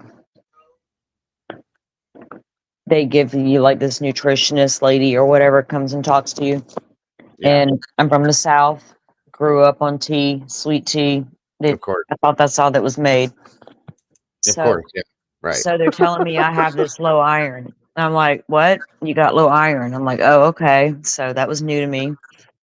And then they asked me what I eat and I drink. And I started telling them what my daily diet would consist of. And man, they started in on me about the tea, telling me how it would cut my iron by 50%. It would cut it in half, blah, blah, blah. I'm like, you bullshit. Mm-hmm. Guess what? They're right. Now, like I got to a point where I had to stop drinking tea on a daily basis because literally I could feel it draining me. I would start to, if my iron got low enough, I could even slur a word. Okay. Mm-hmm. It would be a very weird feeling. And I could tell my iron was completely out of whack. And I stopped drinking tea for a long time. And now, even now, if I go to a restaurant and I got to eat, I'm going to have sweet tea, but I have to do it in moderation. Do you know what I'm saying? Yeah. It's not something I can consume all the time, every day, like I did, because it really did affect me. So there are things that are not good for us and things that are good for us. You know what I mean? Sure. Just like when I feel like I need an iron boost, I know I got to eat a lot of greens, and I love greens. I don't have a problem with that. Yep. You know what I mean? My mom used to tell me my body will crave what it needs, and damn, she was not wrong. I eat green vegetables like they're going, like green beans, spinach, green. I don't know why everybody missed the signs of all her low iron issues. It sounds like it was critical. It does, absolutely. Yeah. And it's what I'm saying. Like, is there something that, because I struggle with the fact that she was seeing a doctor on a regular basis. Why are you not taking an iron supplement somewhere in there? There was none of that listed. That doesn't make sense to me. And she was just at the doctor to get all these medications. They drew her blood. A doctor's going to look at that and go, that's really bad. We need to put you on something. She was not taking it. Why? Unless it was. And that's a simple thing to take as an iron supplement compared to this shit she was taking. Mm-hmm. Yes, ma'am. Yes. They even sell stuff like that over the counter at the damn Dollar General. Exactly. You can take an over the counter iron tablet. If you're going to take the pain pills and you're going to take the Clonopins and all this, that, and the other, and the antibiotics, you can take an iron pill. And that's my question at this point now. Is there In something? fact, one of those was the famotidine. Was that listed? Hold on a minute. What is it? What'd you say it was? Was it famotidine? Was one of it was that? Famotidine. Mhm. Hold on. Let me get back up here. I remember we're all. Oh, Kimber's still with us. She's in here. I don't know if she's awake, but she's in here. I'm still here. Okay, just checking. I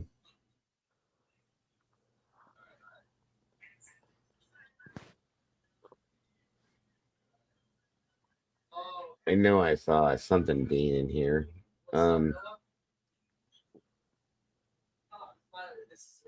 Chlorodiaxopride.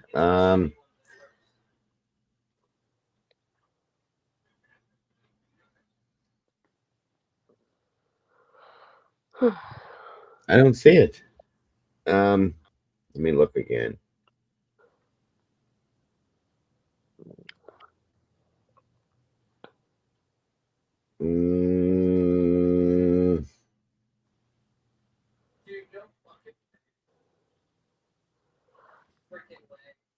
Oh.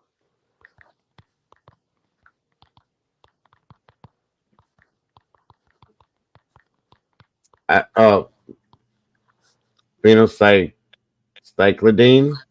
Could that be it? No, it's not listed there. See? There's nothing there. That's the only one that has a dean on the end of it. Oh, wait. Benzopyridine present. Benzopyridine. There we go. I don't know. Somebody look up benzopyridine and see what that is, guys, if you don't mind.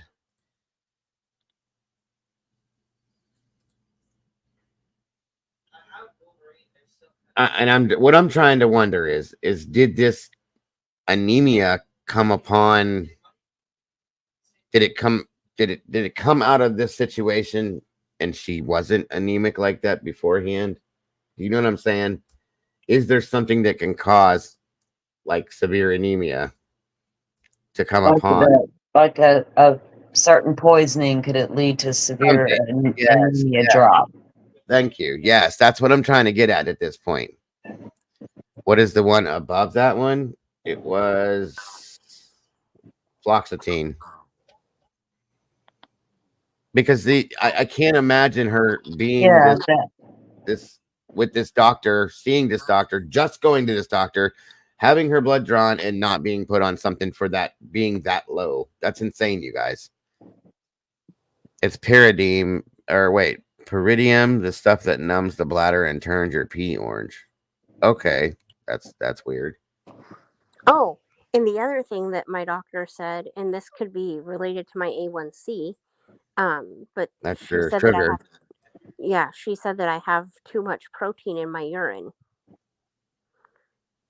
And so she gave me lisinopril to protect my kidneys. Mm-hmm. It's for cholesterol. Yeah. It keeps the fatty tissue from collecting. Yeah. It's for a bladder infection. Thank you, Krusty. I think she was taking something that she didn't. I think she didn't know something was going on.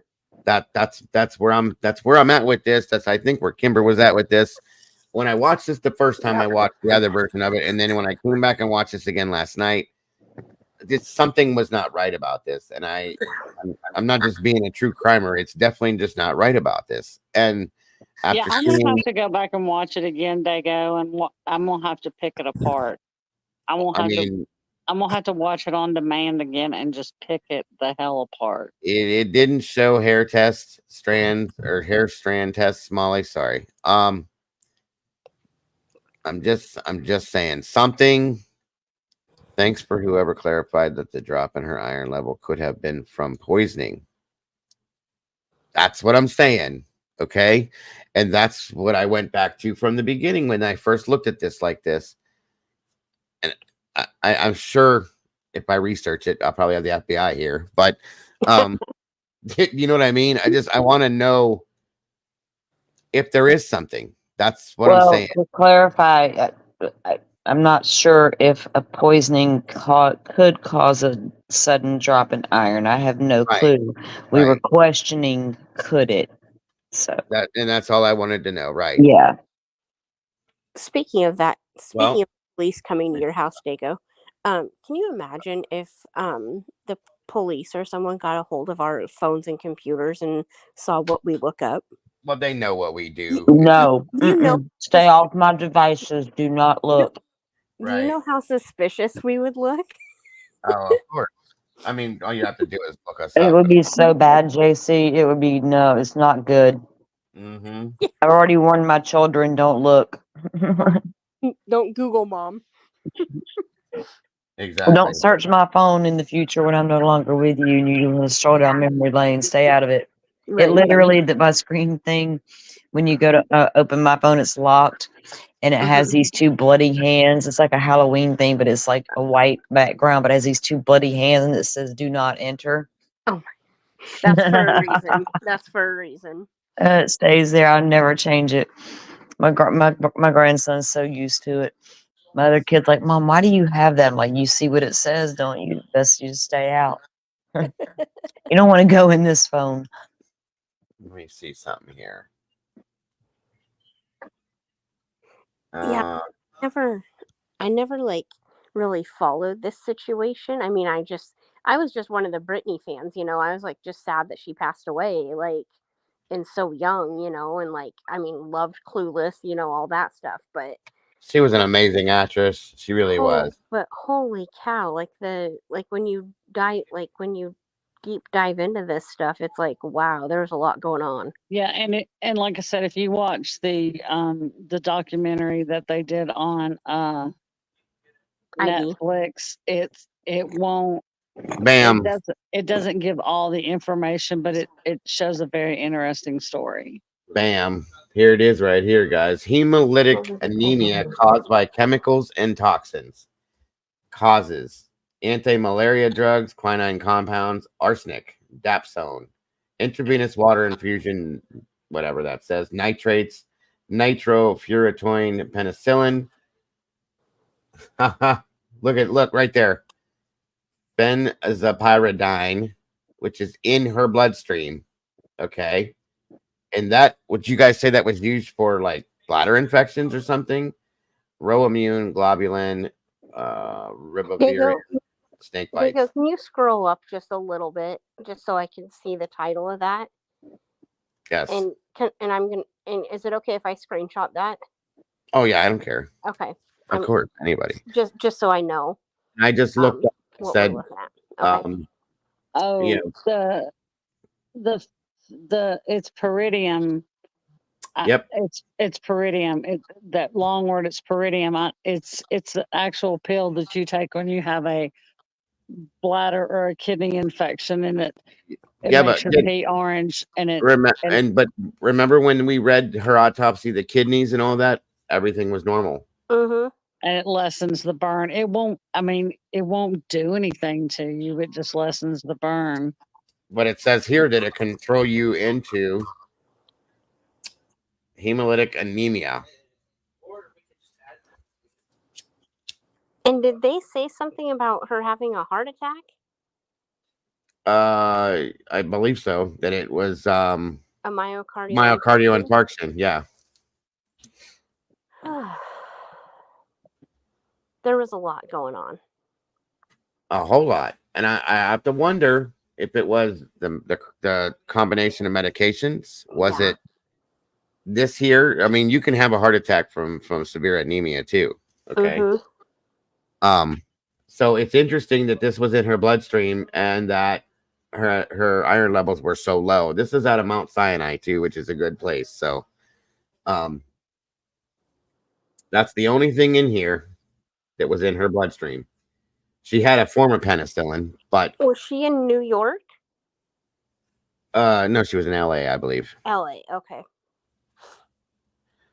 Yeah, right. That's it right there. Thank you. It does make it bright orange. So bingo. That has to make you wonder. Why she gave it? Well, she obviously was given the prescription by a doctor. but her kidneys came back. There was nothing wrong with them. So There's the question now, why was she given this? what's she given this by? Well, here's what this is what I can tell you guys from my experience in pharmacy. Okay. Especially when I worked in the insurance side of pharmacy. And you know how we were talking about how people can get all these, medications and, how they're highly monitored and stuff, There's still, like, I worked in insurance pharmacy in 2020, okay? And you would not believe the people that would call us, like, outrageously crazy mad because they're, oh God, what is it? An opioid, okay, was not going through for them. Like, their insurance, like, they were not, like, so it would be the opioids all the time, okay, that weren't going through. So we would have to give them like an override or whatever. But you'll be talking to these people and they'll be like, I've been on this for years, blah, blah, blah. What are you doing? Like, why is a doctor prescribing you an opioid for years is for first question. Second off, if it's so monitored now, why are they not putting limits on this? Like, why do you need I mean, I can understand and they say they're for chronic conditions, but people become addicted to that stuff. Well, after the push in Florida, after they busted the pill mills that were every damn where, you can no longer get a 30-day supply of a pain pill when you walk into the doctor for your sprained ankle. Right. And she was on you're not gonna How long ago was this pushed? This has been years in the making with Florida. Oh yeah. And several years ago, about probably 8 to 10 years ago, at least 8, you can only get a 7-day supply filled at certain pharmacies. They won't even fill more than a 7-day supply. Right. 4. And there's a lot, and then Florida. Yeah, this is only in Florida. I don't know about everybody else's state. But so I just have to say, do you want to know who our number one client was? It was probably Florida. Florida Blue. Yeah, I know. And I'm just like, why? How are they like? Because we had the largest pill mills. We were the largest pill mill state in the country. Yeah. We were up on too. Yeah. I mean, there's a documentary out there about it. How pill mills started because of Florida. That's where it all started. So I'm telling you, it was horrible. It was an epidemic throughout the entire state, and doctors were so on board. It wasn't even funny. I could tell you some horror stories, but different type of stream. But I'm just saying, now in this state, there are laws in place and other things in place where you can't just go like you used to could go a few years ago to the doctor or get your surgery. And surgery was bad about it too. I've had surgeries. They're not that difficult to get over. You don't need a 3-month, 6-month supply of painkillers to get over a surgery. If you do, you've got a bad doctor. Yeah, so, exactly. They were overprescribing to start with. So all that is stopped. That's right. 12 years of my life was spent taking pills. So yes, I know exactly what you're and they weren't trying to correct anybody's problems. Nope. They were just throwing pills out there, mills. Take this, feel better, but the next thing you know, the body is addicted. It was the whole thing. Wasn't it all about the money? Yes. Yeah. All of it. Yep. All of it was about money. They don't care.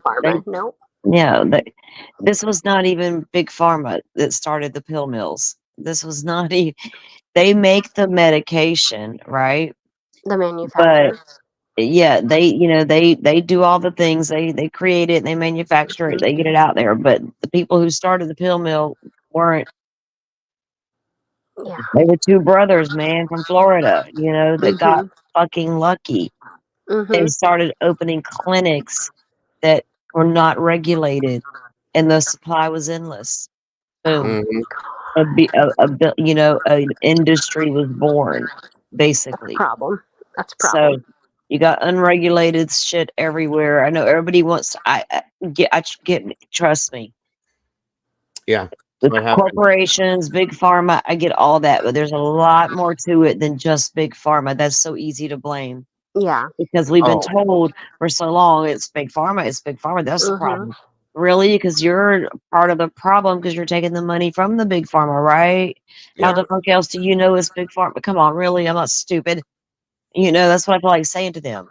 Mhm. So it's a Oh whole God, it's, yeah. it's, It it's a was. whole freaking hot It was. mess. My, It was a huge industry for a long time. Yeah, So a hot damn mess, and when man. I worked at the insurance, on the insurance side of the pharmacy, my family was always talking about, oh, it's big pharma, it's big pharma. I'm like, yeah, but I also get there's it. more to it than that Yeah. for sure. Yeah.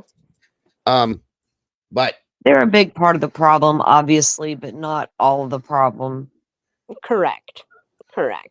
though it started somewhere else, folks, and it was Yeah. led to that, and so on and so forth. So it's an industry that has made the government and the world so much money. It's not Mhm. even funny. So it's not just with the pharma thing. It is dangerous. Hey, Pebbles. It's a But slippery slope. yeah, Very you got slippery because we do need. I mean, come on. There's times there's medicines like we have to take daily to survive. In some cases, your high blood pressure, your heart Mhm. meds, yep. whatever, your diabetes. So thankful big pharma's there. When my But kids on had the when my other kids hand, when you my know, kids when my kids were teenagers, the twins, they're still highly, highly, highly allergic to bees and hornets and all that, and had to have EpiPens. That was no problem back then. Probably Now, like 10 years ago, that changed. They went up to $1,500 a piece. yep. yeah. Yep. Who can afford that? They've gone down. Mm-hmm. They're still They've gone very down high. now. But unregulated industry, unwatched and unchecked with their pricing, and then they were paid for people to look the other way. That's the problem with big pharma. They Mhm. were, giving money to follow the money. Who are they giving the money to look the other way? Right. And I've not watched that so too, that Barbara. that's all that political bullshit that I don't want to deal with because I'll get so mad at them people. All of them. You all sucks. What I'll tell them. Every Right. damn one of you. Yep. Every freaking one of you sucks. Sit down. Yes, absolutely. But honestly, you guys, I think it's interesting to see that she had an antibiotic. She had 2 antibiotics in her system. Yeah, She's also that's. on. Mm-hmm. You know what I mean? That's interesting to me. A doctor of all people should know that you can't do that kind of stuff for those reasons. For that to be that low and her not to be in an iron supplement, something's wrong. There it is. Now, was she given this on purpose? She was taking a form of penicillin too, which is the erythromycin or whatever the hell I think it was, and then she was on Viaxin as well. But she was also on that That's a Peridium. lot. I mean, 2 antibiotics and a penicillin. Come on. And then she was taking that For Peridium. what though? Well, here's my question. I have a question for you guys that looked this Peridium up. She was very skinny. She was told that she had to stay skinny by her husband, by the industry. She was also a product of Weinstein. Remember that idiot? Okay. And was told you're not going to get jobs unless you do this, this, and this. And she stayed thin from like 2004, I think, and on, and very thin. Does that Peridium make you urinate a lot to keep body weight down, possibly? I'm just curious, because if that's the case, maybe she was on it herself. They can get whatever they want for whatever reason they want because they have that money. I just had to wonder that. I'm wondering about a lot now. Did she even know what she was taking? Probably not. I don't think she did. She probably didn't know the combination and what it could be or not be. She just was said, here, take this. This will help you for that. This will help you for this. But she wasn't on no damn iron pills. So I don't believe that her iron was that bad by itself. I think something caused it, in my opinion. Yep.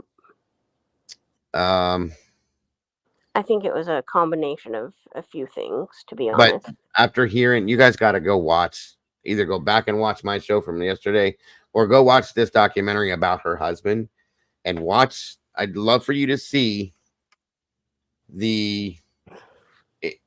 I don't even know how to explain it to you, how weird it was to watch. Hold on a second, actually, to watch the interview with her mother and her husband. In fact, I'm just going to show it to you real quick because it's that disturbing to me. Yeah, I want All to right, see. let me walk outside for a damn cigarette, Dago. No, I'm just, hold on. No, you're all right. Whatever you need. You're good. No, you're good. I need to get up and move. I'm gonna play the Seth bitchin' card. My shoulders bothering me.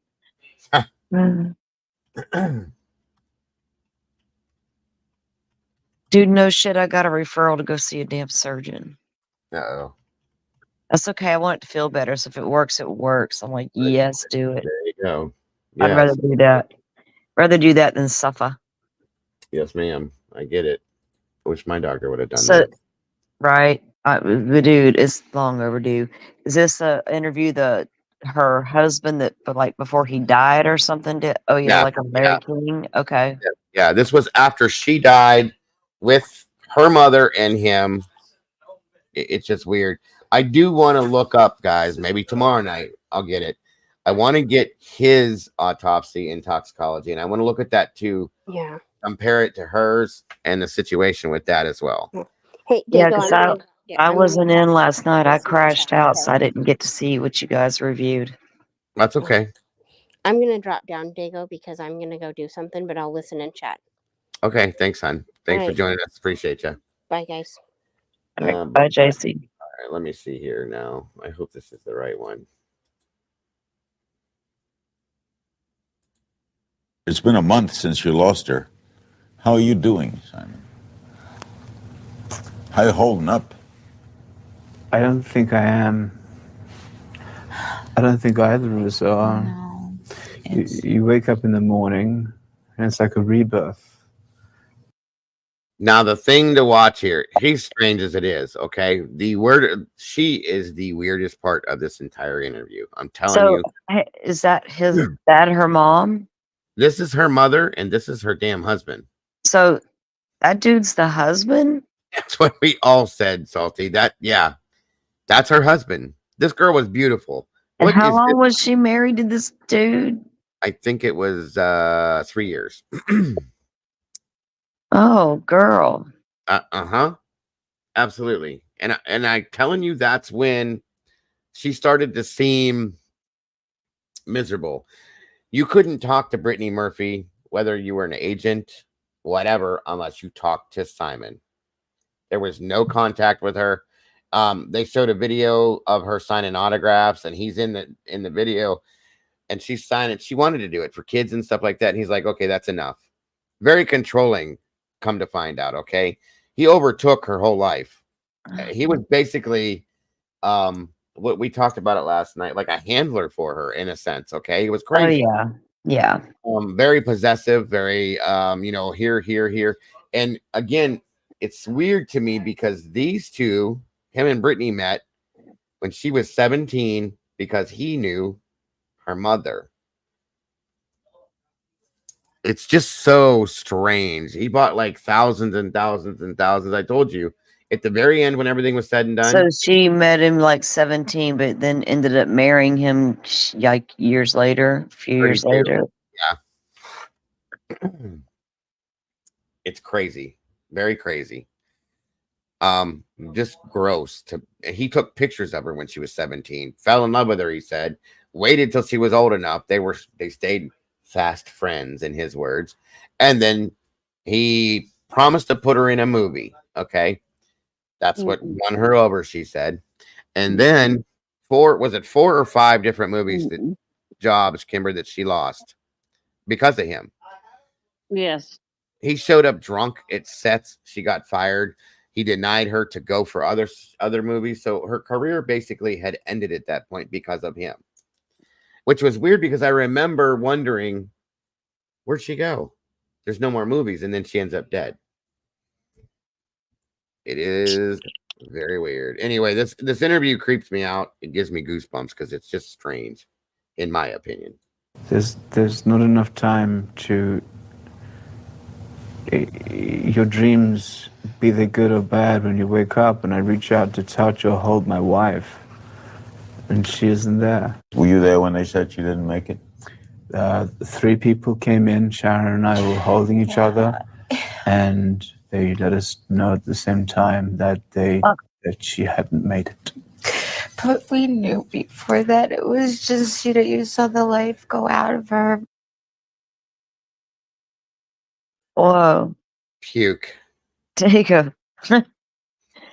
I'm not usually one to just come off the bat with "Oh Lord," but oh Lord. Oh yeah, I told you.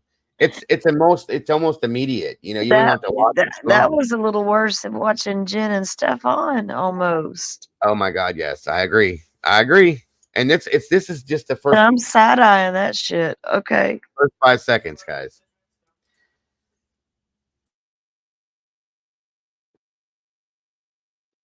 Yeah, it's pretty bad.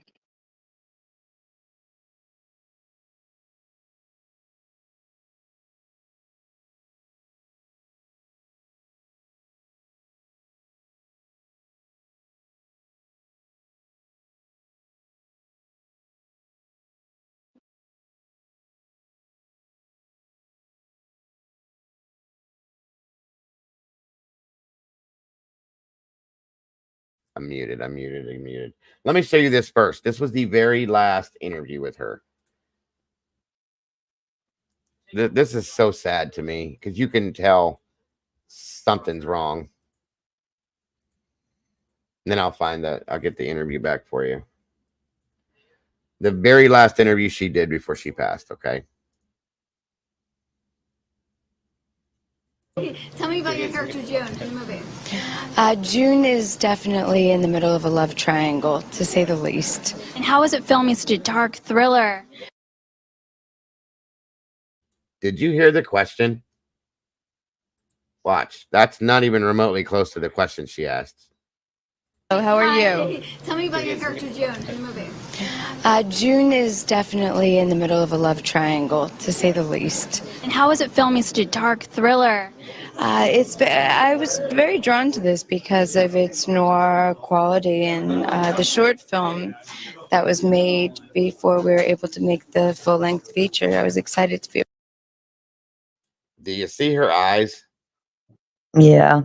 It's just sad to me. It's you can tell she's like not even there. A part of the full length. I really enjoyed the short film very much. And it was filmed on the same lot as Psycho. How was that? How did that come into play? Did anything eerie happen? Not that I can recall at all. We had a very tight work schedule, and everyone. 17 days. Tell me about that. It was very quick, so we just were professional and worked quickly and efficiently, and thank goodness everyone was kind. No one generally tends to be on a set that's an independent film that has a short schedule unless they really want to be. And why do you think June? Everyone wanted to be there, and that was a pleasure. Yeah. And why did June? Do you think June ultimately cheated? By the way, Phantom of the Opera was filmed in the exact same studio, which is no longer there. It was the oldest on the Universal lot. I heard and it was the last production. Lost in the fire. Very sad. It was so beautiful, my goodness. And that ambience, of course, fed into a film such as this. I'm sorry, you were asking me about June. Yeah. Why do you think she ultimately cheated? I don't know June's actual reasons for cheating. I'm very different from June. Yeah. I'm very, very different. And really quick, last question. Do you find it easier to film comedies or thrillers? What comes more naturally to you? Oh Lord, for me, I've had the good fortune of being able to play characters that are stuck in the middle of comedic situations, comedic stories, ridiculous, You could do it all. or tragic. And it all has to do with the story and the director, and that's really where the decisions are made on my behalf. You are gorgeous. Thank you so much. I appreciate Thank it. you. Can I have your hair in my next life, please? Oh my god.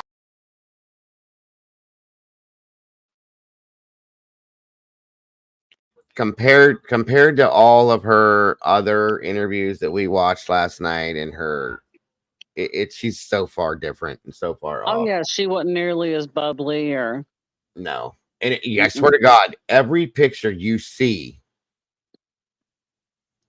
of Simon, her husband, you see Sharon and him very close in all these pictures. It's so creeping weird, guys.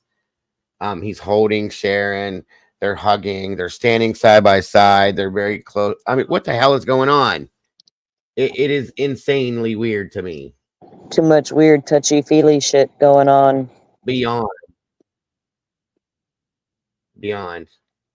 Now, it would be more intriguing if, I don't know. No, that's the wrong word to use. I'm sorry. I'm in true crime. But, I mean, for this to make sense, for her to be poisoned, for him to do it, possibly, then he passes. A month since you. Well, how, what was his shit like an accident? What happened to him? I don't know. That's why I want to go into him next. Okay. But that mom's broke. She didn't get no money out of nothing that happened. Right. And you gotta almost wonder. And he was a bum. He was a poor ass, pathetic, ridiculous piece of shit director. He directed one movie. It sucked. He played himself off to be this magnificent director with all this money, this, that, and he had nothing. Did the documentary say who received her estate? No, not that one, but I'm sure it's somewhere. I'm sure I can find it. That's not a problem. But this is the full interview here. Sorry, guys. I don't. Because I mean, well, if you're going to go to the extent to do this to somebody, wouldn't you have a really, a vengeance reason, or would you have another motive? You know what I'm saying? Well, that's the thing. Kimber brought that up last night and said maybe it was, maybe they both knew what happened to Britney for whatever reason, and thought that this was, and then he ended up dying the same way because something went wrong. If mom knew about it, it worked for Britney. Why wouldn't it work for this guy? And here's the thing. She may have thought that she had the nest egg because of all this damn jewelry he bought. I mean, it looked magnificent. Every single solitary piece of it was nothing but fake garbage. There was one ring that was a diamond ring that she had that he told her that it was $1 million diamond. That's one piece of all this jewelry. And she had it all. She called this guy he interviewed on here in the documentary, said that I need money. I need money. I need you to get rid of this jewelry. He took it to 2 different jewelers, and every single solitary piece of it was absolute fake. And this guy, Simon, bought it. It was so weird. Like, why would you buy millions of dollars of fake jewelry? It's beyond strange. But this interview is too much for me. That's why I wanted you guys to see this. And it's like a rebirth. There's not enough time to your dreams, be they good or bad, when you wake up and I reach out to touch or hold my wife and she isn't there. Were you there when they said you didn't make it? 3 people came in. Sharon and I were holding each other, and they let us know at the same time that she hadn't made it. But we knew before that. It was just, you saw the life go out of her. How was she there?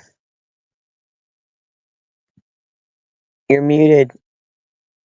Dude, that I hate when I do that. She was there. You should hear the 911 call, Salty. Yeah, she was there. She was the 911 caller, and it sounded so She saw the life go the way she described that. Yeah, it sounded fake. The crying, dramatic. I can't even. Well, yeah, acting. You gotta watch them actors, man. Well, see, I don't even know what Sharon's experience was, but Well, I'm saying, I mean, I'm not saying, I know she's probably not an actress, but right. she lived around Hollywood, relived, her daughter was an actress, bitch trying to be an actress. And let me just go out on a limb here and tell you, what's their names? Johnny Depp and Amber, whatever her name, they both was actors. Don't ever forget that. I know. Anyway, I'm just Yeah. saying, you know, that lady's like, that's weird response. That's very Yeah. dramatic, very Beyond dramatic. Everything like I'm in a play, like yeah, like that, like it was. I don't know.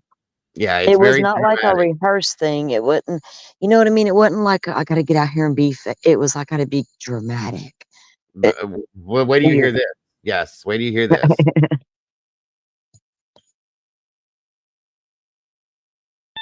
Fire Department 97, what's the address of the emergency?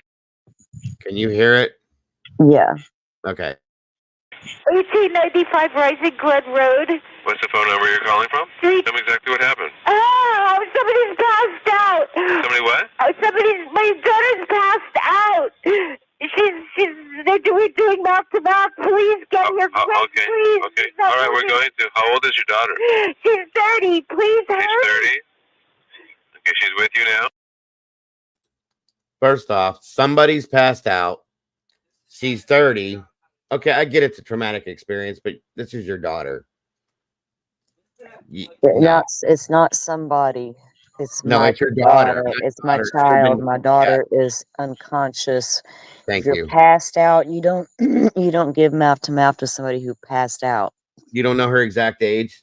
She's not 30, she's 32. Well, I got 2 adult kids and they both just had birthdays. I'm gonna tell you right now, I'm probably gonna get their birthdays wrong, their year wrong. 32, 30, 34, some shit like that. You know, they're like, Mom, you know, but I tease them too all the time because they're like back to back little children. But yeah, I mean, but still, your first response is not somebody, it's my daughter, my child. That's your first response. That's the first problem with this call. And you can hear in her voice, it is. I don't even know how to explain it. It's weird. Yeah, and she was a couple years off on her daughter's age. That's not cool.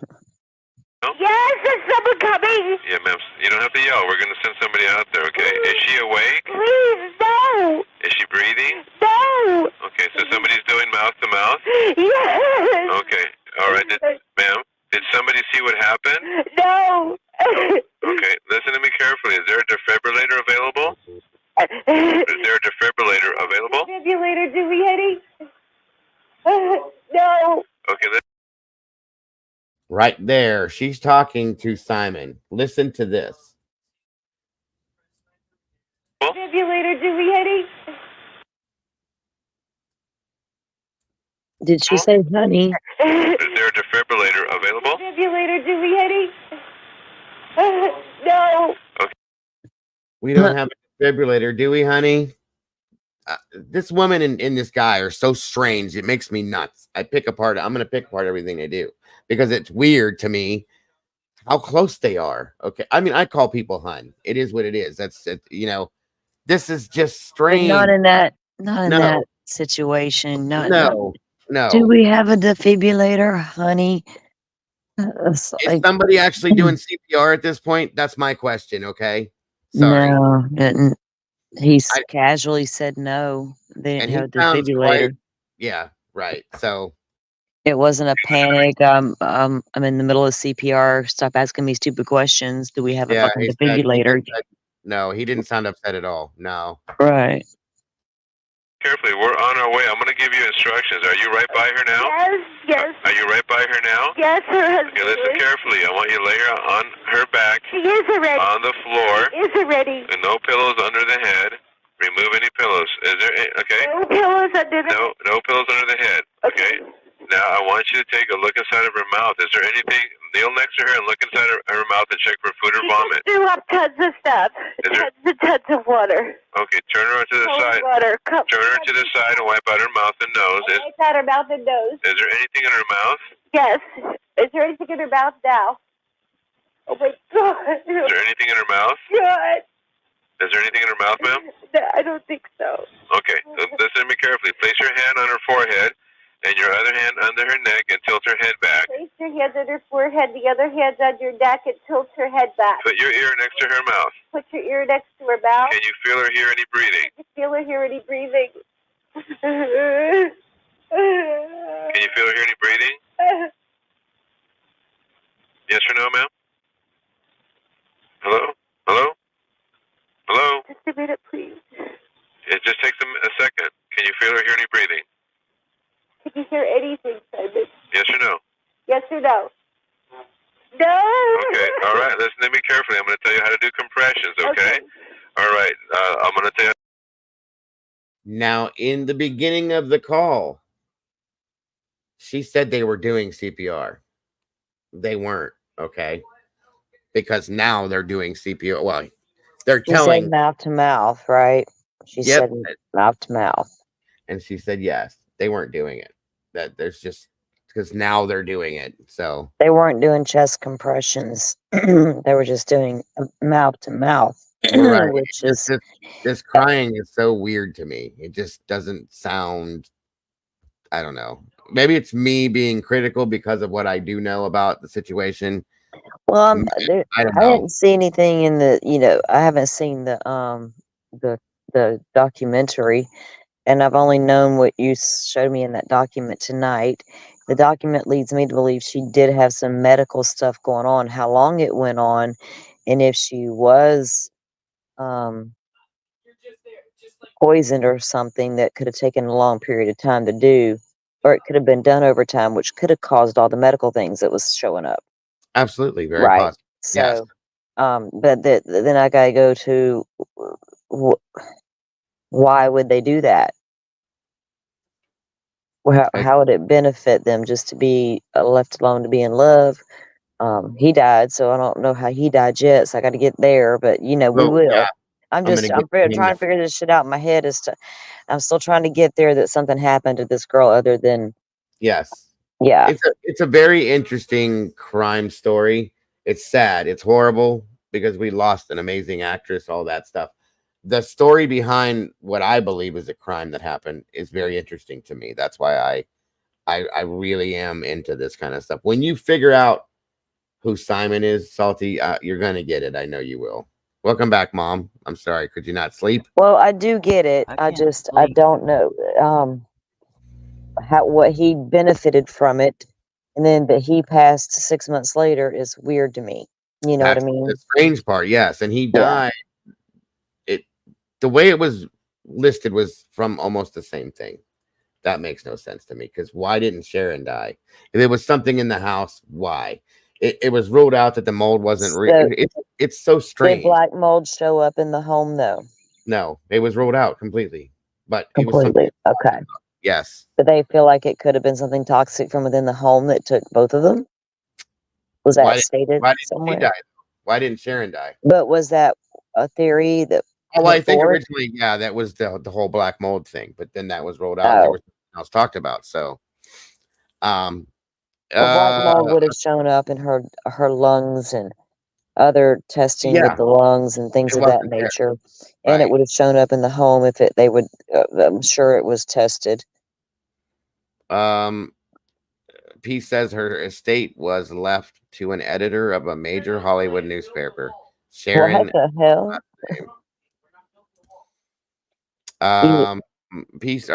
Pebble said there was mold in her home, but they ruled that out as being cause of death for both of them, my understanding, which we'll get to him again and to double check to make sure. But this is just weird. All of it is just driving me nuts about this whole thing.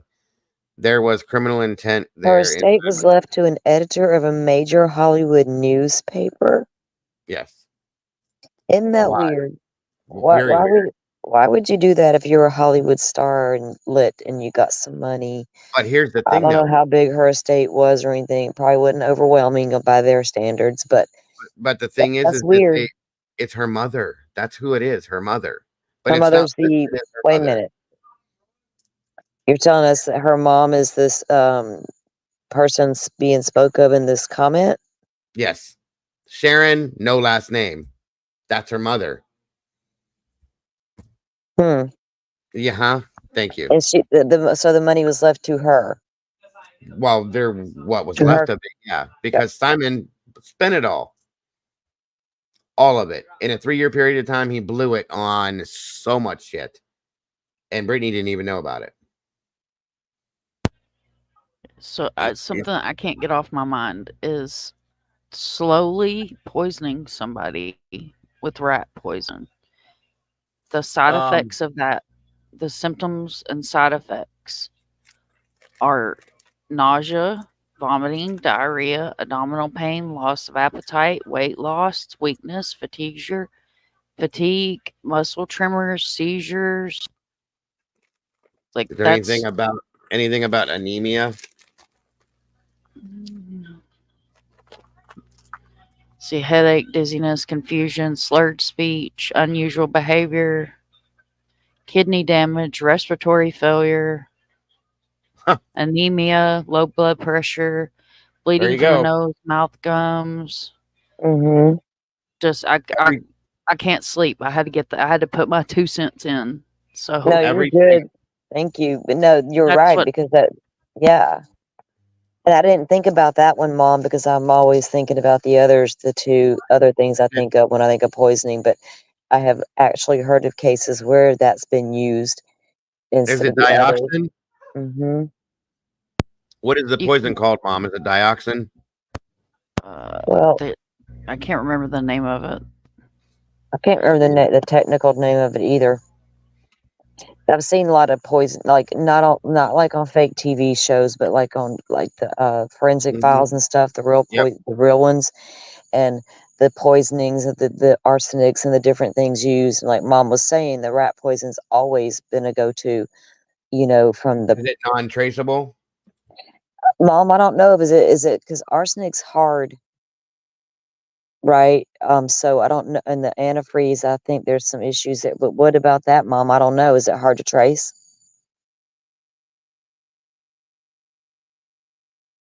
I'll look it up. Yeah, I don't know if that one would be would show up in like an autopsy with some high levels of, like some poisons will leave high levels of something in your liver and different things. Certain blood levels will be really elevated and things of that nature. So I don't know if it would be an indicator that would show up as easily as it would need to be. I think antifreeze shows up though pretty easily. Versus like the arsenic. I think antifreeze leaves scaling, which is how they find it. Yeah. It's like a residue that it leaves. No, I watched this one time where this like the business partner was slowly poisoning the other partner, and they were old dudes. And the one was like, like everybody in town loved him, sweet guy, had a family, he was a good guy. And the other guy had got into financial trouble and blah, blah, blah, and just decided he needed to hold the business all to himself. So the guy got to noticing like every time the 2 of them went alone, like to lunch or did anything in the office or had coffee together at the office, anything after that, he would not feel good. But when he didn't put it together for a long time because he didn't think that was not his first thoughts, you know what I mean? Right. But he kept going to the doctor and they couldn't find anything wrong. It was like a long haul, right? But when one doctor finally decided, you know what, I'm going to test for this. And they ended up getting his hair and going back and looking at the bands. It was amazing what they were able to tell. But they could tell almost how far back the poisoning started. Mm-hmm. And then, there was another one I watched where the guy was making that he was like a chemist type dude, and he was making this shit up in his fucking backyard barn. And when they went to arrest him, they found that stuff back there, It was just like these weird cases, but you can do things to people that won't show up that easily. Absolutely. And people find these things out. Lori says that she tested for heavy metals, which was in that toxicology thing. found in rat poison and insecticide, but also carrageenan, a thickening agent toxin in high dose from red seaweed, which is untraceable. And this Simon guy has been around for a long time and knows a lot of stuff. So, I mean, these things are all very possible, you guys. Oh. Just the symptoms alone. Just the symptoms alone is what made me think rat poison. Mm-hmm. I just been laying there and I had to jump back up and say it out It's loud okay. because it was bothering me. I get it. Thank you. Appreciate But it. if you think about how how she was, like she was upbeat and happy, and then those last few interviews that we watched last night, she wasn't herself. She was very slow, and in like one of the interviews, she was stepping over her words, almost like she was having to recall what she was supposed to say. And you know, it's been used numerous times, and if you do it slowly, well, Pebble said if it was rat poison, she'd have bled out. But what if it was very slow? No, I'm not talking about like just feeding her like a steak full of it. I'm talking about like small amounts. Yeah. Over because eventually eventually the stuff will shut down their vital organs and things of that nature. Right. And her iron was already seriously being affected by something. It was like critical levels. And I'm telling you, when your iron gets that damn low, your body will react in ways you did not think that it would ever react. You would not think that can make you that sick. And how about this? What if Sharon was just doing it to both of them, and he just took longer? Maybe she was. Because he was bigger, heavier, male. Maybe she was. Maybe she thought, well, he's next in line. I got to get rid of him too, so I can get it all. Yep. Oh, lady. Uh-huh. We see you, heifer. Yeah, let me finish this real quick. Decompression. Make sure she's flat on her back on the ground. Flat on her back. Okay. Place the heel of your hand on the breastbone. He's doing it. He's in the center of her chest. You still need to listen to me, okay? Okay, go. Feel the heel. Place the heel of your hand on the breastbone in the center of her chest, right between the nipples. Between the nipples. Put your other hand on top of that hand. The other hand on top of that hand. Okay, push down firmly 2 inches with only the heel of your lower hand touching the chest. Now listen carefully, okay? Pump the chest hard and fast, at least twice per second. He is. We're going to do this 600 times. He is. 600 times. He hasn't stopped. 600 times, okay? Just keep doing compressions, okay, until help can take over. Let the chest come all the way up between pumps. Count out loud so I can count with you, okay? Count out loud. I want to hear. It's got to be at this rate, like 1, 2, 3, 4, 5, 6, 7, 8, 9. Keep going at that rate. 8, 9. That's too slow. Too slow. 7, 12. Too slow. Okay, he's slowing. 14. You're got to be a little faster than that. He's counting every other pump. But he's got to count each pump. 1, 2. 1, 2, 3. Oh my God! Oh my God! You got to keep pumping, ma'am. Keep pumping. Don't stop. Don't stop. Then count them out. Count each pump. Count each pump. Is the door open, ma'am? Is the door open? No. I'll go get it. We have to open the gate. Okay.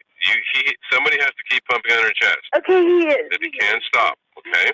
Stop it. He doesn't. And count them out loud so I can count with you. Count out loud. Okay. We'll hear the gate ring. Please, why aren't they here? Ma'am, right now you got to just keep on pumping on her chest, okay? Yes. Oh my God. This is a house, right? Yes. Okay. Keep pumping on her chest. Back on Rising Blood Road. Okay. Keep pumping on her chest. I can't hear her, ma'am. Keep pumping. He's not counting anymore. He's pumping. Trust me.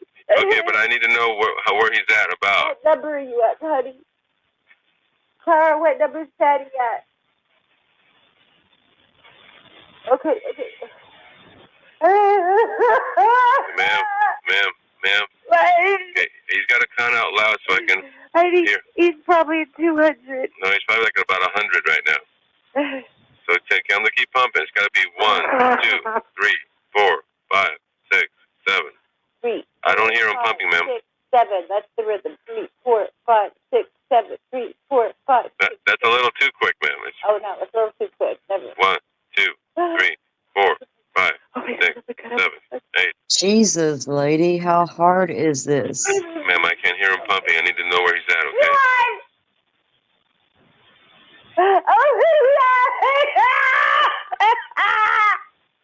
Ma'am? Ma'am? Ma'am? Ma'am, I don't know where he's at. I need to know where he's at.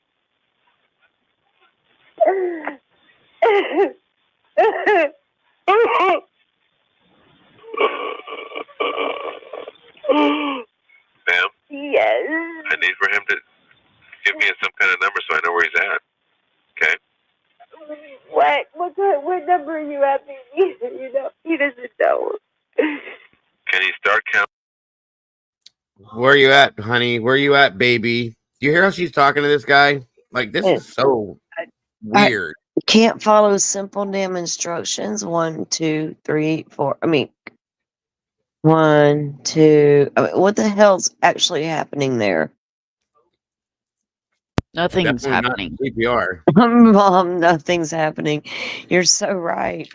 Holy shit, Mom. I've never heard such. They're sitting there letting her die. Reminds me of Ellen Greenberg and his Right? his fearful acting. That's Oh. what this sounds like to me, folks. Because I'm she sorry. said in that interview, she watched, well, her pathetic little drama play that she watched the life drain out of her. And I thought, well, y'all weren't trying to save her. I wouldn't, I just, I've been there. So I find certain statements weird coming from those moments when I know what I know, Mm-hmm. you know? Yep. I did this for a living for years, folks. Nobody was doing CPR. I'm sorry. Not in my opinion. About 200 right now? Start counting at 200, honey.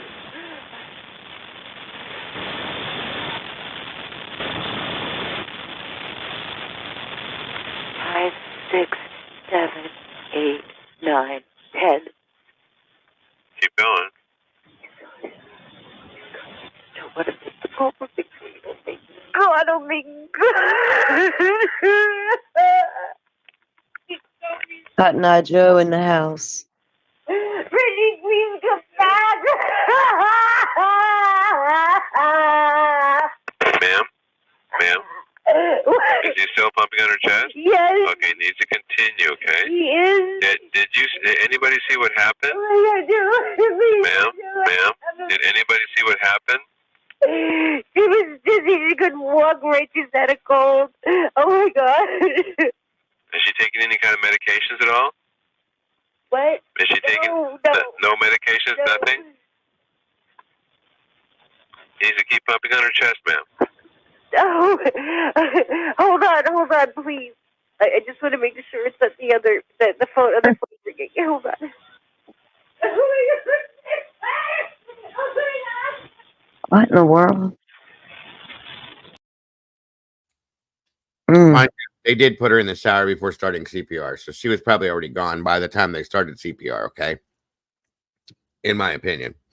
Who put her in the damn shower? They did. When they first found her, they put her in the try shower. to wake her up? Yes, right. Yep, you get. Lord.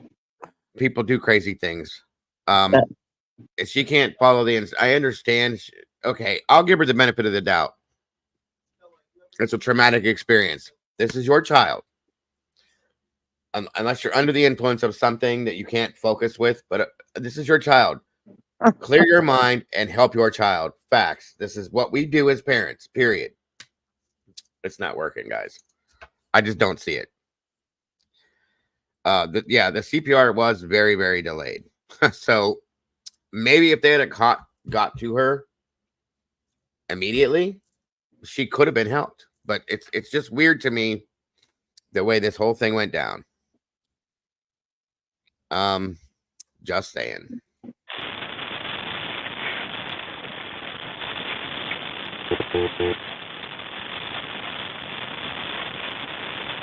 Is Kimber still with us?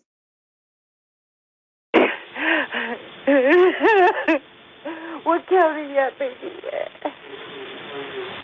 320.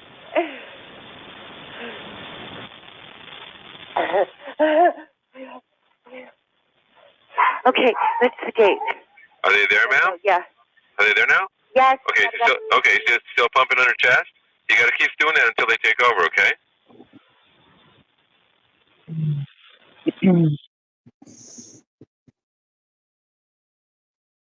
They take over, okay? That's the gate. Are they there, ma'am? Yeah. Are they there now? See, her voice changed. Just boom, boom, boom. In and out. She's done it Yeah. twice. It's a little weird to me. I'm sorry. Yes. Okay, still pumping on her chest? You gotta keep doing that until they take over, okay?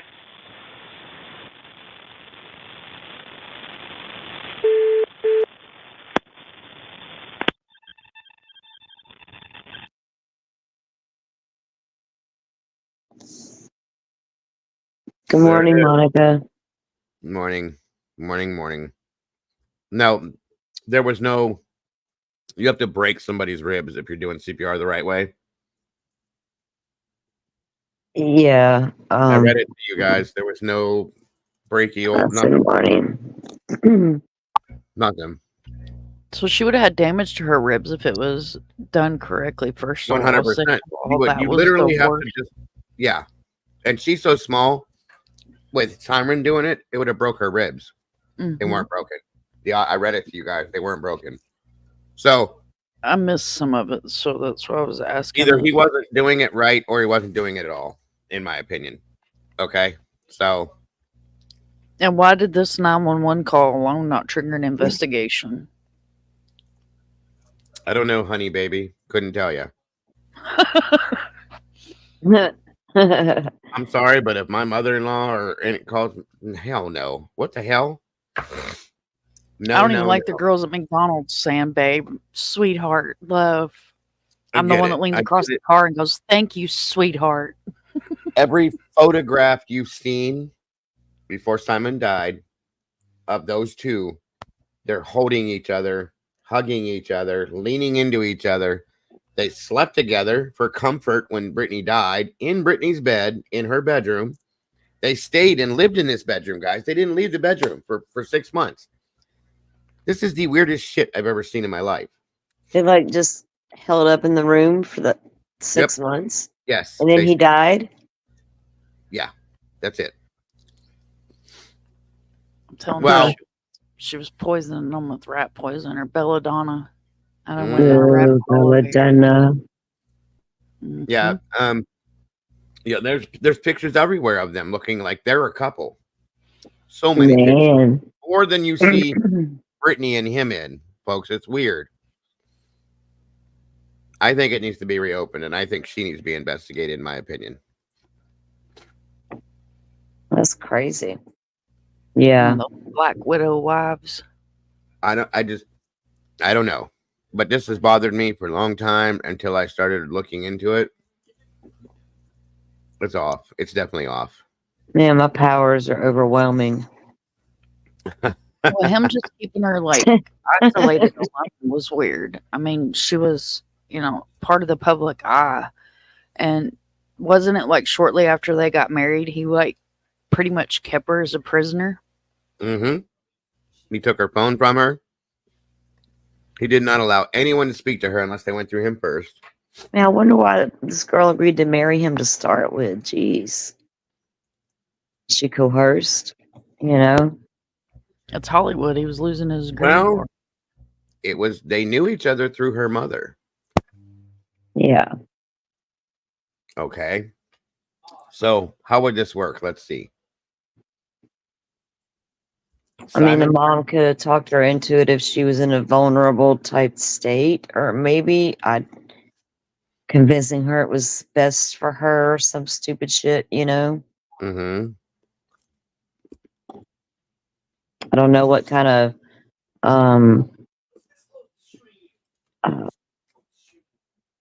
I don't know how strong of a person her mom was in her life as far as that goes. As far as telling her this is the right thing to do, go marry this guy, you know. Mm-hmm. I don't know.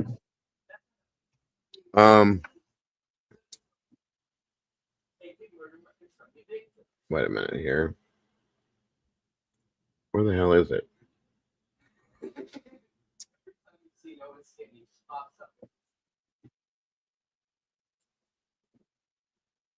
Jeff Bertolotti. 1 second.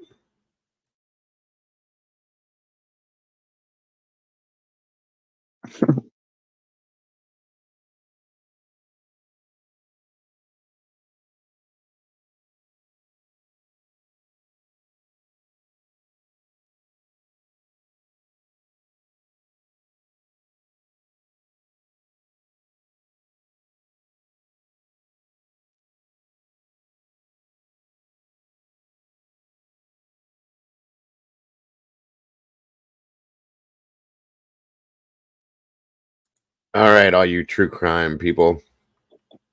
Here we go.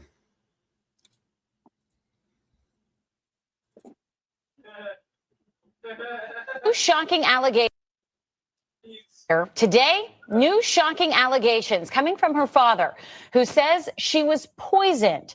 And Murphy's father, Angelo Bertolotti, and family friend Julia Davis are joining us now from Los Angeles. To the both of you, thank you so much. I know this is difficult. I'm sorry for your loss. We appreciate you being with us because this is really shocking to a lot of people, hearing that you believe that she was poisoned. Mr. Bertolotti, why do you believe that? Why do you think that she was poisoned? Well, it's very suspicious, and I read the reports on the toxicology reports, and everything sounds very, very, very more or less suspicious. And I feel she was poisoned. There's no question about that. And I feel she was murdered. Julia, was there something specific in those reports that he's talking about that leads you to believe that it was poison and not natural causes? Yes, from the very beginning, AJ always believed that there was something very odd about Britney's passing, and then reviewing autopsy reports, we could see that there were multiple symptoms that would usually go with poisoning, and then the test results confirmed that, where the lab found 10 heavy metals in very high quantities. So we do believe that it was poisoning, and we would like to have it properly investigated, since the coroner never tested for poisons originally. Well, that's pretty shocking. Angelo, do you suspect somebody responsible for poisoning her? And who? No, I don't. I don't suspect anyone. Actually, yeah, I do really, but I rather not speak about that. The question is, the fact is that she was poisoned and she was murdered, as far as I'm concerned. Angela, how about her husband, Simon? He died also very young age. Has any additional testing been done to look at his death as well?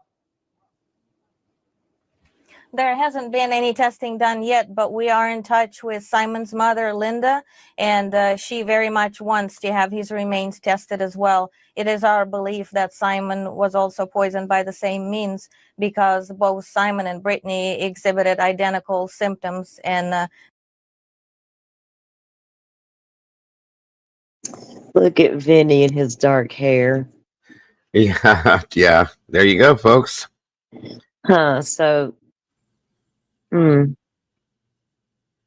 and her both in the same method. So. I mean, not, and like I said, it's got to be that this woman is just, there's something wrong with this mother. I'm sorry. I might be wrong.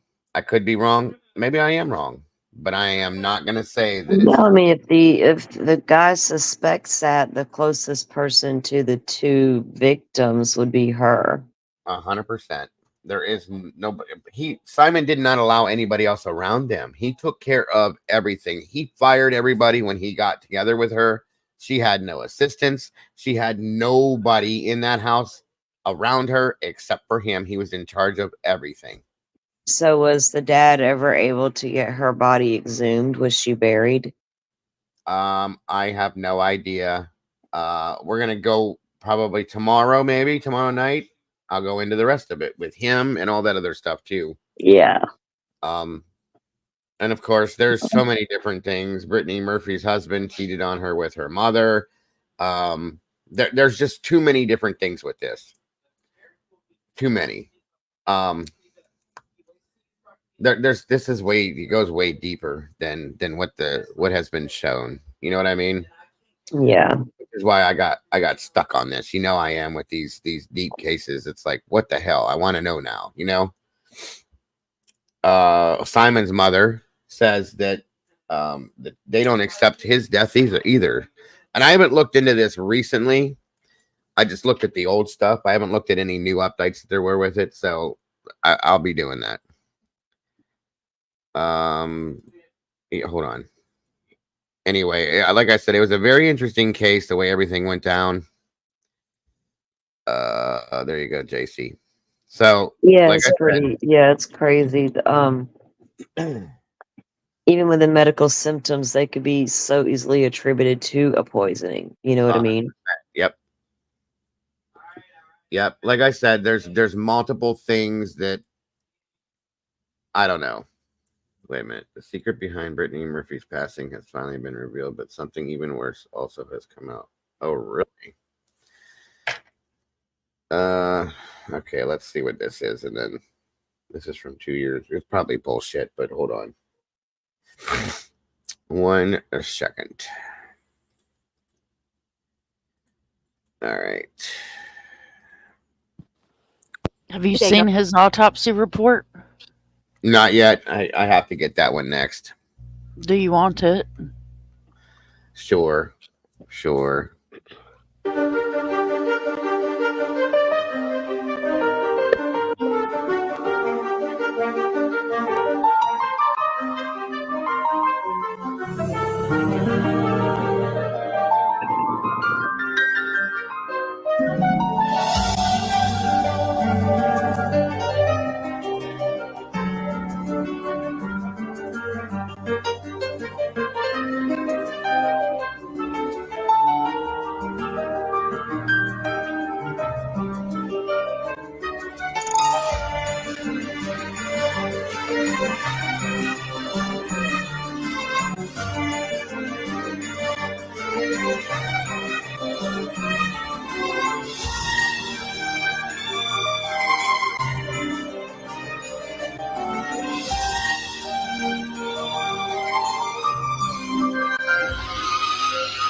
It just doesn't look right with that dude. Something's off about that whole thing.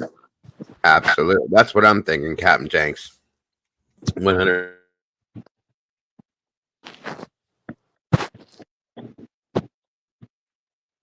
Yeah, that's what we are wondering there, Captain. Yeah, that was she one of those? I wonder, like the controlling stage mom types.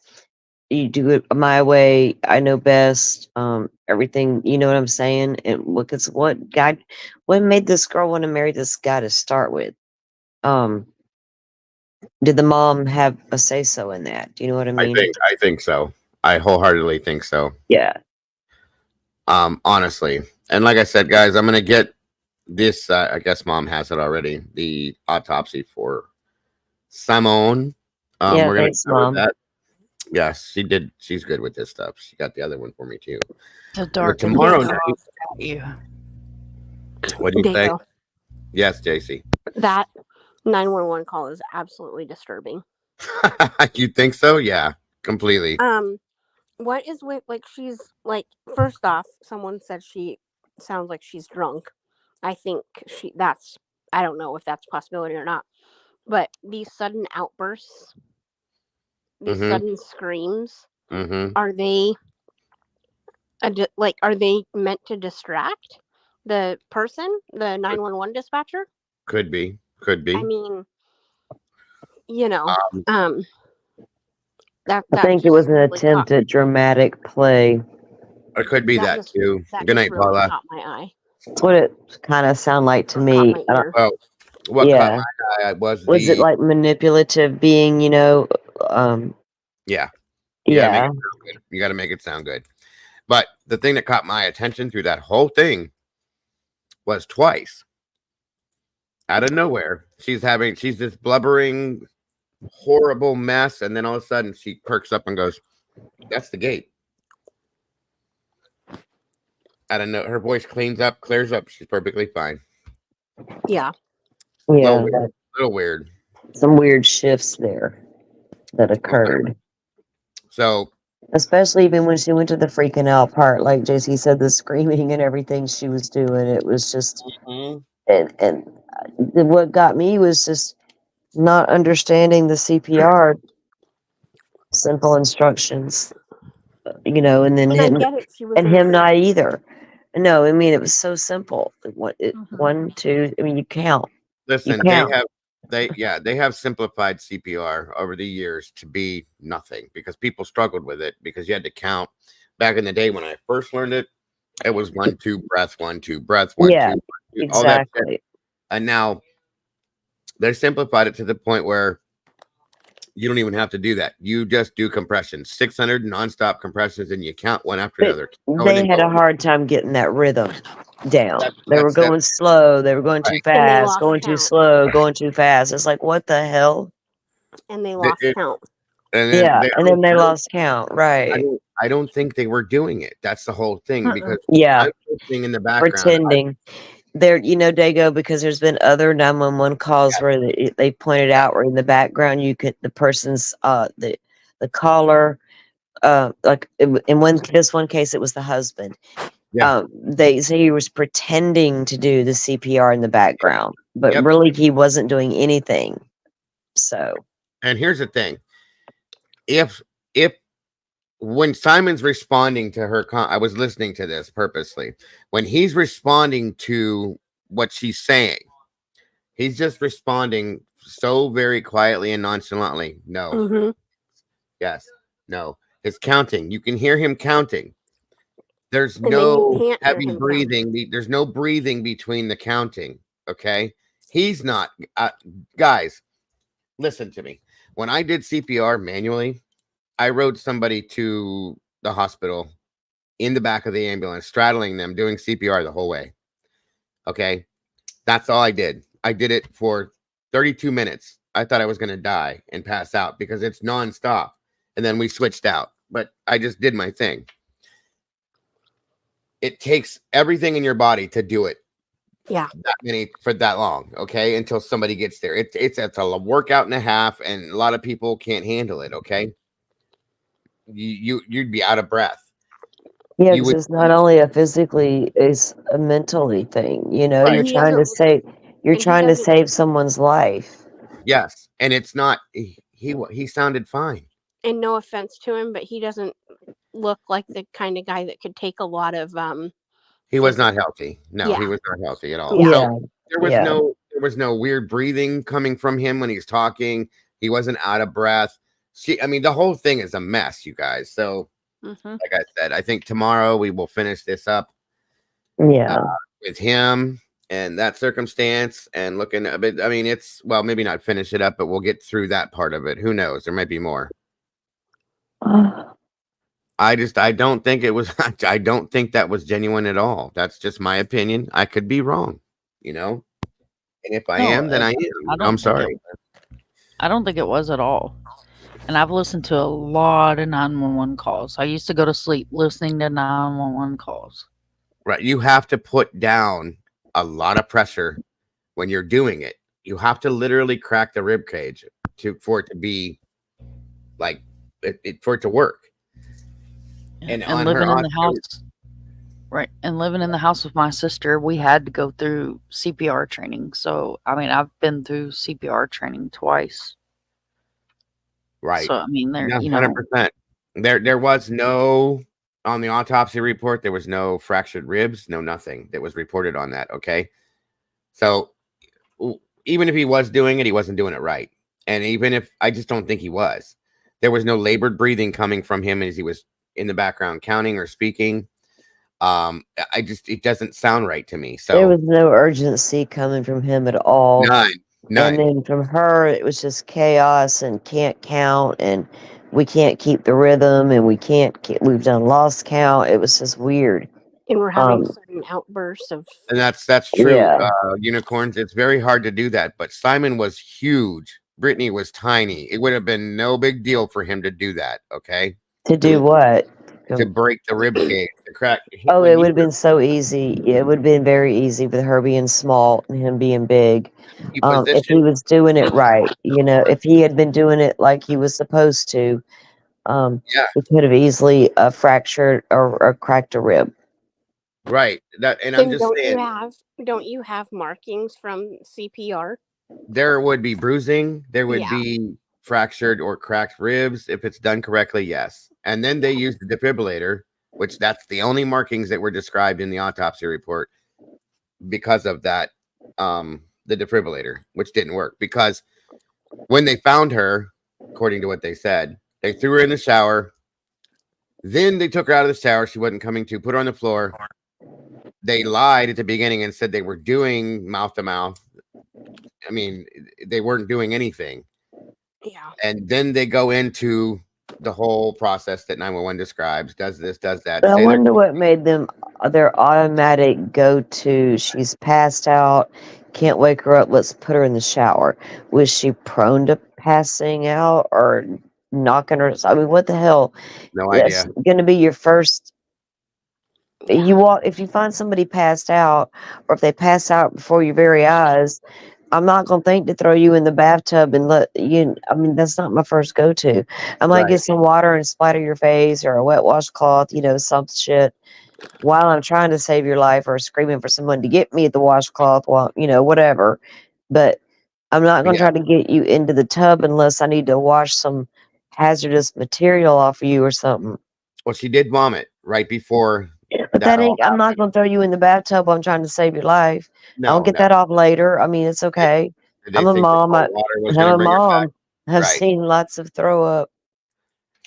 Yeah, there was no. It's. I've seen somebody in chat say it's nothing like what you see on TV at all. That's so fake. But here's the weird thing: if somebody was doing this to try to gain the fortune that Britney had, it was gone. Okay, and here's the thing: say for instance, let's say they did it together. He had been lying for years to her and spending every dime she had, all of it. Okay, on all sorts of his bullshit, all his debts, everything, and spent it all. The jewelry was fake. There was nothing left. So in the end, when that jeweler that Sharon called said, I need money, tried to sell the jewelry, Nothing left. Every bit of it, there was nothing left. For all of what she had, he had spent every dime of it over that period of time. So you got to wonder, was it something that could have been done together at first? And then maybe there was a disagreement because it came to be found out that he was not who he was, that he had children that he never told anybody about, another relationship that he never told anybody about. All his dealings were all criminal and in debt and all sorts of crap.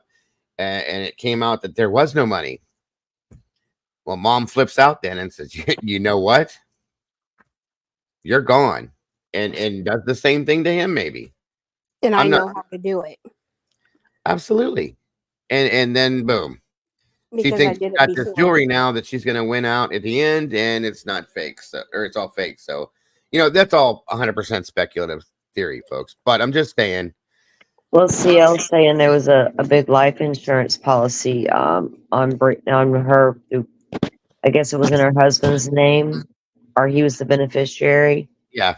And then after, okay, I'm just reading that. Mm-hmm. There's a lot. There's going to be more that we'll look at tomorrow with that stuff too, and I want to get into the details of that stuff after the fact too. Like I said, the whole story is very, very, very interesting. How it all broke down. And it was just kind of a bit of I tried this because I wanted to pull away from some of the crap we were looking at lately. It's still crime. Oh God, yes. But it's an interesting trying to figure it out type scenario. You know what I mean? So yeah. And this is the stuff that I love, is this type of stuff. So I think celebrity deaths are always intriguing. Well, I started with the whole Matthew Perry was supposedly murdered, and then I said, there's a bunch of celebrities that passed in the same type of way, and I went through Whitney Houston, Bobby Brown, that scenario, her daughter Bobby Brown, I should say. And Aaron Carter. I didn't stick with that one because it was triggering for some people, but there's quite a few deaths that have happened in Hollywood in that sense that are a lot along the same lines. And I'm like, this is an interesting path to go down. And then I got stuck on Britney's because I always was mesmerized with that one. And there'll be more that we'll look into. I figured these late shows, we can just do something a little different to break away from the norm of what we do and still cover crime. And well, God, I hope the normal starts changing soon. I agree. Nothing to get. But they're not. I mean, no, you're right. I meant the whole. Yeah, you know what I mean. Absolutely. To the majority of people, Britney's death wasn't a crime. Well, that's the problem. That's the problem. But look at it. It's very suspicious. Well, it could be a crime. It's beyond suspicious to me. So yeah. So but when you look at it, like when you just say, here, oh, Britney Murphy passed away. Like, oh, that that's too bad. Like, what happened? Oh, this. Yeah. She had acute pneumonia. Okay, cool. A lot of those don't get looked into because the people have. Well, you heard it, and he even said it in an interview. He did not want to know, or he did not want for her to have an autopsy at all, because his reasoning behind that was because I didn't want her beautiful body destroyed. Weirdo. There's a lot of suspicious deaths out there like that, Oh, yeah. That's a weirdo statement to make. I didn't want her body. I mean, dude, what was she, your Barbie doll? 100%. Yeah. I mean, pretty much, yeah. It's very weird. When you see somebody that has a body cremated immediately, they refuse autopsies, that's a red flag immediately, folks. Just immediately. Yeah, there's a lot of cases that I know about that the husbands or the suspects wanted their y'all need to write that in your will. If I die suddenly, don't let them cremate me. Their loved ones have them cremated within immediately 24 hours. Yeah, 24 as soon as they can, and don't even want an autopsy. I've heard of that a couple of times actually. Oh yeah, it has happened. You're right, and that's a red flag, right? So absolutely. Right, I'm going to bed for real this time. Yeah, I need to go to bed as well. So do I. Thank you guys for joining us tonight. Mom. Yes. Are you awake, Kimber? I don't think Kimber's been with us for a while. No, I think she's out too. I was laying there and it was eating at me, so I had to come out and voice it because otherwise I wasn't gonna be able to sleep either way. So I know, right?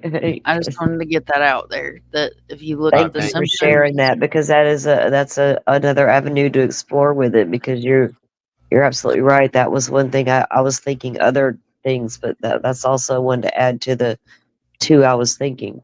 I'm not an investigator and I'm not an ME, but I know Yeah. my stuff. Sometimes it's good to know certain. Hey, like we know what we know, man. We can't help it.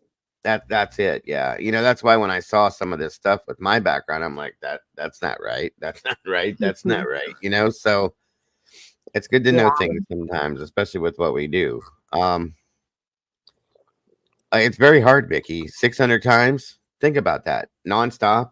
You don't stop. You can't stop, because what you're trying to do is cause the heart to start beating again. So you're pushing down on it repeatedly and trying to get the muscle to reflect and to respond to the compression. And getting her to try to count with them is keeping them focused. And then he even said, keep doing it until they get there. So 600 is not like a standard number for every person you're going to try to save, but it's like a standard thing they're going to say, and a number they're going to, but they're trying to keep you focused at the same time. Like she would not stay focused. Yeah, and then every time I've been on a cardiac call where that's what they're doing, we walk in and immediately remove the person and take over immediately, and they're typically ready to pass out almost every time. Okay, there's people that have done over 1,000 compressions, folks. Like I said, I rode somebody to the hospital straddling them. For 32 minutes. Doing it until we pulled off the ambulance and ran into the emergency room and put them on a machine immediately. That's just what you do. So it's not easy to do. No, it's not. But it's these two were they weren't even trying to give it their best effort. It didn't sound like. It wasn't even a weak effort. I'm sorry. That's my opinion. Yeah, so. like Mom said, someone said she just sounded drunk. Yeah. She Like did, Mom said, she's listened to a lot of 911 calls. I've listened to a lot of them. Dago, you've listened to a bunch, and that's just a little odd. I hear them in my sleep, folks, because I'm listening to that radio nonstop over the years. Yeah. Just know these things, and something was wrong with that the whole time. I'm not necessarily a 911 call when I am at my job, but I am hey, we need to get the ambulance. You know what I mean? Yeah. Listen, that situation that we've just described happening has probably happened 1,000,001 times with people. Yeah. People are greedy. And they don't care, family or no family. I'm a slower version of a 911 call. Let's just put it that way. I gotcha. But I listen to the doctor's conferences, and those are like the reports. You know what I mean? So I know what's going on. But then I have to call 911. The EMS people, and that's when things get going. I came on a scene one time where a woman was doing it to her husband, CPR. He was a bigger guy, and she took her whole top half of her clothing off because she was dripping sweat. She was soaked. Okay, it happened. It is a complete and total workout. That's why they're telling people now. They recommend people have AEDs in their home now. With training and all that kind of stuff. And they do work. I watched somebody use one at a grocery store one time, and it brought that person back to life and saved their life. So it's something to say for itself, period. For sure. Yeah. All right. Well, Dago, thanks for having me up tonight, and thanks for coming up earlier when we were live. We appreciate it. And thanks for doing this. It was cool to come hang out. Always. Get some sleep, guys. Thank you, JC and Salty. I appreciate I'm glad you and Clue got everything settled out. Yes. Yeah.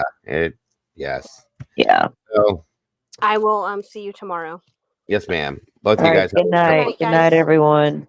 Yep. Take care. Everybody in the chat, guys, thanks for joining me tonight. Again, I hope you guys enjoyed the change, I guess you could say, as we try to figure out the scenario with this case. I appreciate having you guys here on these late shows. I enjoy these shows as much as exhausted as I get from staying up so late. I enjoy this a lot. So thank you guys for joining us, for being here, and for me being part of this. It means everything, guys. Again, guys, don't forget to love yourselves and love each other, and don't change a thing about yourselves, because you're all amazing. Thank you to my mods, the Blue Crew. Thank you all. For those of you that are left, well, I see two. You guys are warriors. Thank you guys for staying here, and I appreciate you so much. Anybody that donated towards supporting the channel, guys, God bless. Thank you very, very much. We appreciate that. Super chats, whatever it was. You guys are amazing. Thank you so very much for that. And I will see you all so very soon. Good night and God bless. Bye-bye.